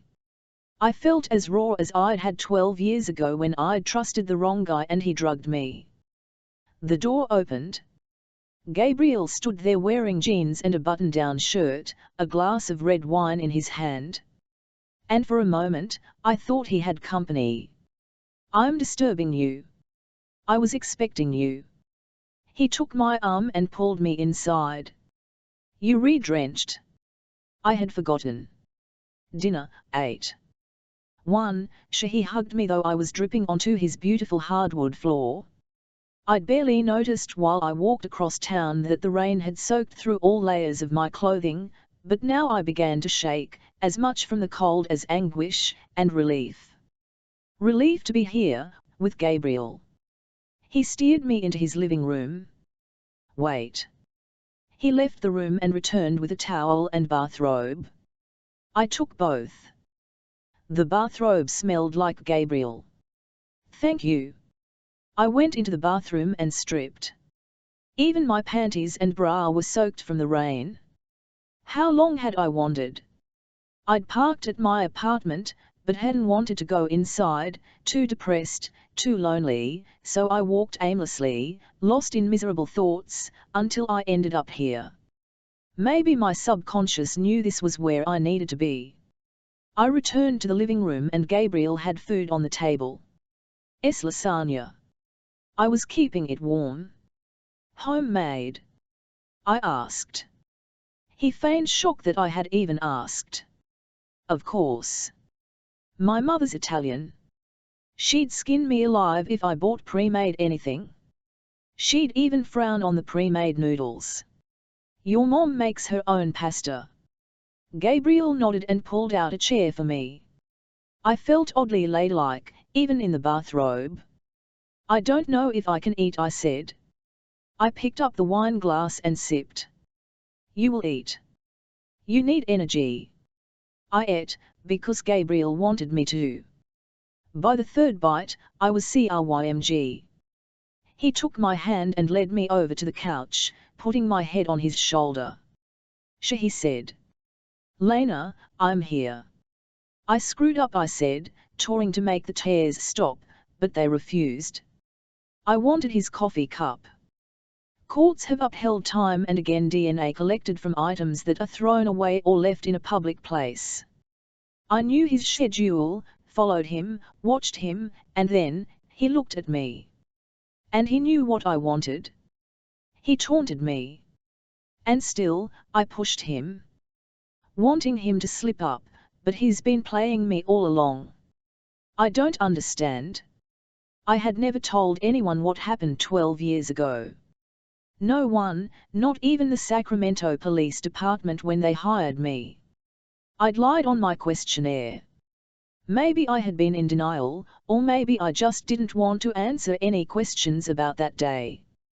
12 years ago, I was a freshman at San Diego State. Pre-law. My dad was a cop, my brother was a cop, I didn't want to be one, but I wanted to be a DA nailing the coffin tight on the scum who people like my dad and brother arrested. It was a gorgeous spring day. I went to the beach after my classes. I used to love the ocean. Except now it reminded me of pain and humiliation. The TA in my favorite class invited me out. He'd been flirting with me all semester. I wasn't used to the attention, I was tall and homely and awkward, especially back then. You're beautiful, Gabriel said and took my hand. I stared at our enjoined hands, gathered the strength to continue. It was a nice date, then I had a couple beers. In one he slipped me a Mickey. I told him no, but I couldn't fight back, and then I didn't think it was really happening, like I was looking at a stranger being. I took a deep breath. He left me on the beach where he'd raped me. I remember the waves most of all, the sand in my mouth. But it was unreal. I couldn't look Gabriel in the eye, I stared on our hands. My knuckles were white with tension. I could lie and say I forgot everything that happened. I remembered everything. I was confused and scared and very angry, mad.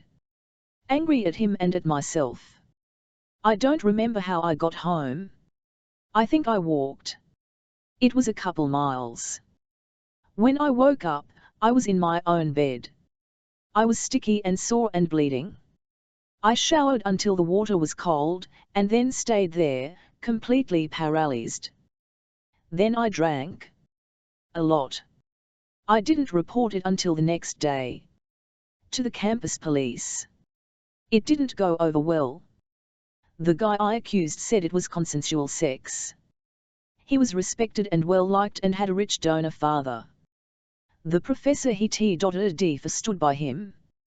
But ultimately, there was no evidence. I still had my clothes, but they said they couldn't do anything about that. I should have gone to the hospital. I should have gone to them first. I should never have showered, or gotten drunk, or anything. I was so stupid. My dad had been a cop. I knew what to do if I was ever attacked, but I was 19 and in complete denial. I never told my dad or my brother. Not then, not now. I told no one. But I continued, I lied on my employment application. Under penalty of injury, I lied and said I'd never been a victim of a sexual assault. No one knew, because I never pursued it. The campus police made me feel cheap and stupid, like I had sex because I wanted to, but regretted it later. But Greg Keller knows. Something inside me had broken, and I didn't know how to fix it. How does he know? He got the file. He knew the details. He told you. I nodded, wiped away my tears with the bathrobe sleeve. What happened? He's been playing with me all along. The courthouse this morning, Joe walked in and Keller acted like I had nearly attacked him. I didn't. You don't have to defend yourself with me, Lena. Joe didn't believe me. And then this afternoon, I followed him, and now he's threatening to sue. Ashley's case was moved to homicide. I was suspended. Ramirez wants me to see a shrink. I barked out of laugh that sounded crazy to me. Maybe I need one. You don't. He kissed me firmly. The world has gone insane, not you. I'll lose my job. If he turns over those files, my career's over. Hardly. I shook my head, touched the side of Gabriel's face and looked at him. I'm a victim of sexual assault. That alone doesn't keep me off the force. Lying on my employment questionnaire is a felony, but even if I got around that somehow, or appealed, I'd be out of sex crimes. I considered everything I knew about the case, and about me. Elle did take a lot about this case personal, I saw the parallels and maybe I denied that it affected me. But I know they are two different cases, and I'm not seeking justice for Ashley, or any of the other victims I've helped in the 12 years I've been on the force, solely because justice was denied in my case. I've never faced a criminal so brazen, so confident that he won't be caught, so taunting. You're really good at your job because you empathize with the victims. There's nothing wrong with that, Lena. Judge Healy already accused me of having a vendetta against Keller. If I do nail that bastard, his attorney will get the case thrown out. At least cast enough doubt to question the evidence. Especially because the only way I'll get his DNA short of catching him in the act is following him for the next umpteen years until he screws up and tosses a coffee cup in a public garbage can. Gabriel held me tight, stroking my hair. You're the most dedicated, smartest cop I know. Not today. There's something else, something you haven't told me. This isn't enough. What are you keeping locked inside, Lena? Gabriel asked. What did he do to you? He didn't do anything, not physically. But. My voice hitched. I shouldn't be scared. Damn it, I'm a cop. I'm scared when I face a dying human being in the operating room, but I still do everything in my power to save that person. I'm scared when I lose someone, thinking I didn't do enough, that someday God will show me if I had only been smarter or better, more people would have lived. I stared at him, the tears I thought were gone returning. I've never seen you scared. I've never seen you scared. But we both are. The difference between people like us and other people is that even when we're scared, we do our job. It's who we are. He kissed me lightly. I'm lucky I found a kindred spirit. I rested my head on his shoulder and relaxed. I might have fallen asleep, just for a few minutes, but when I opened my eyes, I realized Gabriel deserved to know my fears. Keller threatened to come after me. I don't think he would, he knows I can defend myself. But I felt naked without my gun today. What if I couldn't fight him off? Or worse, what if it's just that, a threat, to keep me scared that someday he will come after me? What did your boss say? I didn't tell him the details. He wasn't in a mood to listen to me. I just feel so lost, Gabriel. You've been found, Lena. And I'm not letting you go. 8. I showered and Gabriel warmed up dinner. Purging my secrets made me feel physically lighter, as if the secrets themselves had weight. When I sat at the table, I found a white rose in a bud vase next to my plate. I stared at it for a long minute, surprised at the wistfulness and hope that rose up inside. Could something so simple as a rose melt me? Gabriel kissed me lightly on the lips. He poured 2 glasses of wine and sat across from me. We chatted about nothing serious over the meal, and I drank 3 glasses of wine. Enough to drown today, but not enough to forget tonight.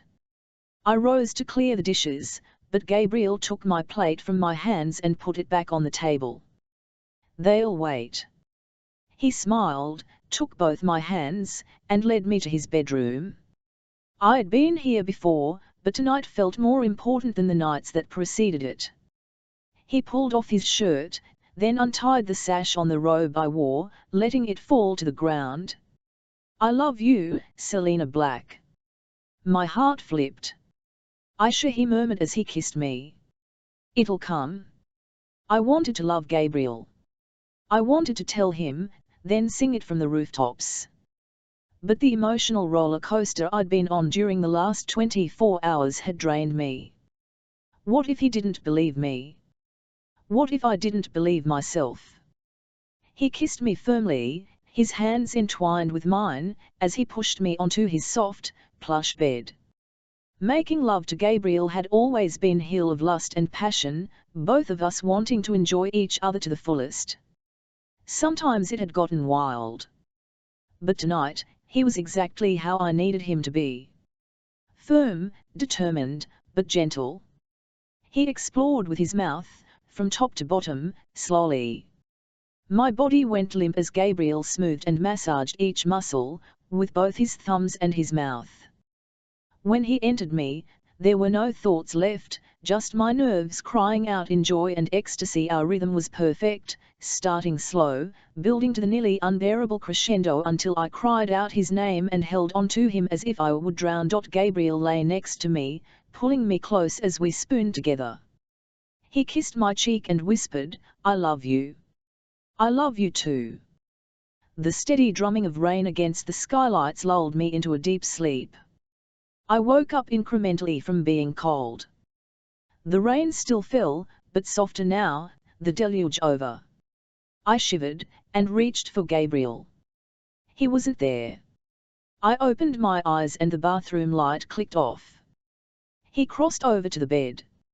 "Elle didn't mean to wake you," he whispered as he slipped back between the sheets. His body was cold, but I snuggled against him, wrapping my hands around his neck. His hair was damp, and I almost asked why he needed to shower in the middle of the night. Then he kissed me, his hands on my naked body, touching me just right, until I couldn't think at all. I woke up late, but didn't care. I had no job to go to today. Gabriel had breakfast ready. "I'm going to get fat if you feed me like this. You don't eat properly. Most cops don't." He kissed me. After we ate, Gabriel drove me home on his way to the hospital. After yesterday, I didn't think I could be happy. But for the first time in years, I felt free. I would talk to the police shrink and get a clean bill of mental health. I had problems, just like any cop on the street, but nothing that hindered me from doing my job.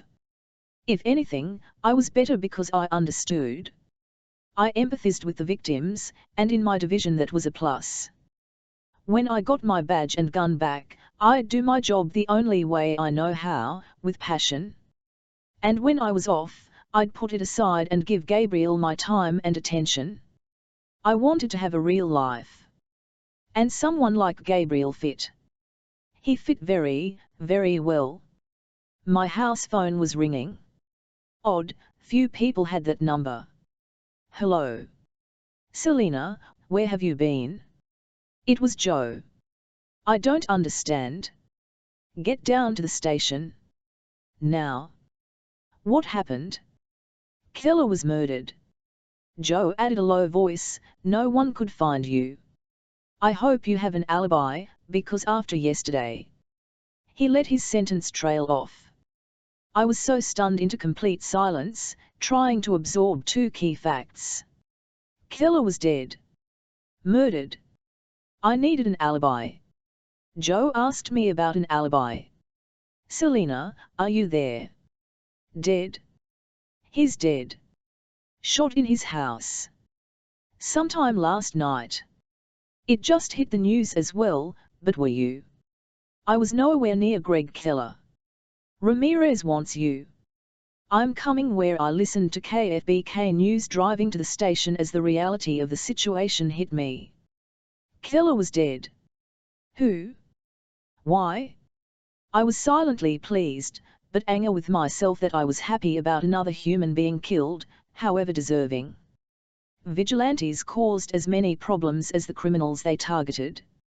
What upset me the most, however, was that Keller was dead and I wouldn't have the satisfaction of proving that he was a rapist and a killer.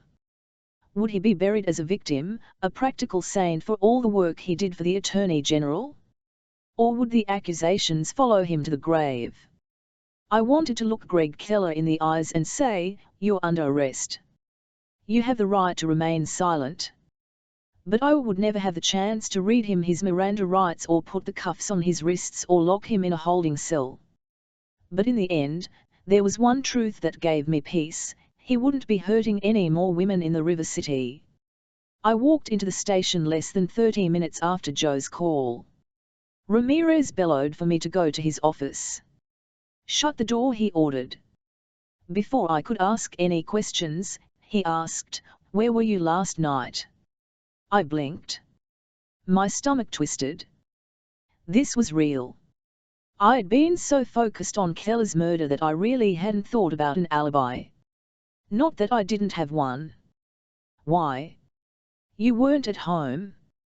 No, I wasn't. Were you alone? No. I kept my private life very private. No one knew I was involved with Gabriel. He'd better be rock solid, Black. Greg Keller was shot to death last night in his townhouse. His cheek was slashed like the River City rapist victims. After your setback yesterday with Judge Healy, then the AG's office getting involved because of your harassment of Keller, you might have, I can't believe you'd think I'd kill someone in cold blood. If you thought he was going to get away with serial rape? Murder? Not even then. I'm not a killer. Do you want your union rep in here? No, I don't. I don't need it. Ramirez sighed. You're not a killer, Selena. I know that. But people will ask questions, I have to know everything. I didn't kill Keller. Gabriel had come to bed in the middle of the night, cold, his hair wet. I'd thought he'd showered. But his side of the bed had been cold. He hadn't been lying next to me for a while. How long?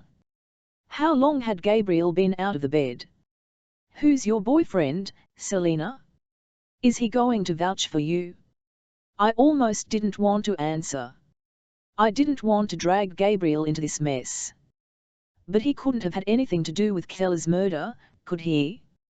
Gabriel Storm, trauma surgeon at Mercy General. My boss had the decency to look uncomfortable. Gabriel was above reproach, a well-respected doctor in the community. The doctor? Dr. Storm? Yes. We've been seeing each other for a few months. And, you were with Dr. Storm all night. I arrived at 8 last night for a late dinner and I stayed until this morning when I left at 7:30. Oh. Okay. I'm sorry I had to ask, Selina, but after yesterday, I'm sorry I put you through the ringer. You want Gabriel's statement, too, don't you? I didn't want to ask him. But not just because I might need proof that I had been in his bed all night. He shook his head. I'll hate to do it, but it's up to homicide. I'll let them know. I nodded. Better to clear me now and not have it hanging over the department. Was there anything in his townhouse that incriminated Keller? I wasn't wrong about him, but I wanted the evidence. CSU is at his place now. They found 2 knives, nearly identical, with traces of blood. If they can match it with the victims, you can close your case. But the AG's office is going to keep a lid on it, and no. Selina, someone murdered Keller in cold blood. We can't have a vigilante running around knocking off the bad guys. And unfortunately, it's probably someone we know. Few people knew that Keller was a suspect. I didn't keep it a secret, Lieutenant. You know that. Our department, the DAS office, the victims. We're going to go after the victims now. Just be available for questions. Of course. I left his office. I didn't leave all night. Could Gabriel have killed Greg Keller? Joe cornered me as I was leaving. Well, it wasn't me. Joe still looked concerned. Good. Good. Don't you TMST me? Yes. I'm sorry, Selina. It's not all your fault. I tried to smile, but my head was already thinking about what I would say to Gabriel. If anything. Are we good? I nodded. Life was too short to hold a grudge. But I was a little wiser now, and with it would come some distance. Protective distance. I drove from the station to Mercy Hospital. I sat in the parking lot for a long time before I went in and tracked down Gabriel. He looked both happy and surprised to see me, and ushered me into his office. Miss me already? He grinned, then kissed me. Yeah, I do. That wasn't a lie. I just came from the station. Greg Keller is dead. He raised an eyebrow. Dead? How? Was he assessing me? What I knew? If I knew anything? Did he seem surprised, or was that an act? I said, shot to death. His face was cut. I can't say I'm upset, not after what he did. Nor can I kissed him, but didn't close my eyes. He didn't close his either. He smiled at me. There was something in his expression. Do you always shower in the middle of the night? I asked, trying to make my voice light. On occasion. He was looking at me, trying to assess whether I was going to push him on this. The only way the police would even look at Gabriel, even if he had been careless and left evidence at the scene, was if I said he wasn't with me last night. Except, that would incriminate me as much as him. Could I live with myself, with Gabriel, when I suspected him of murder?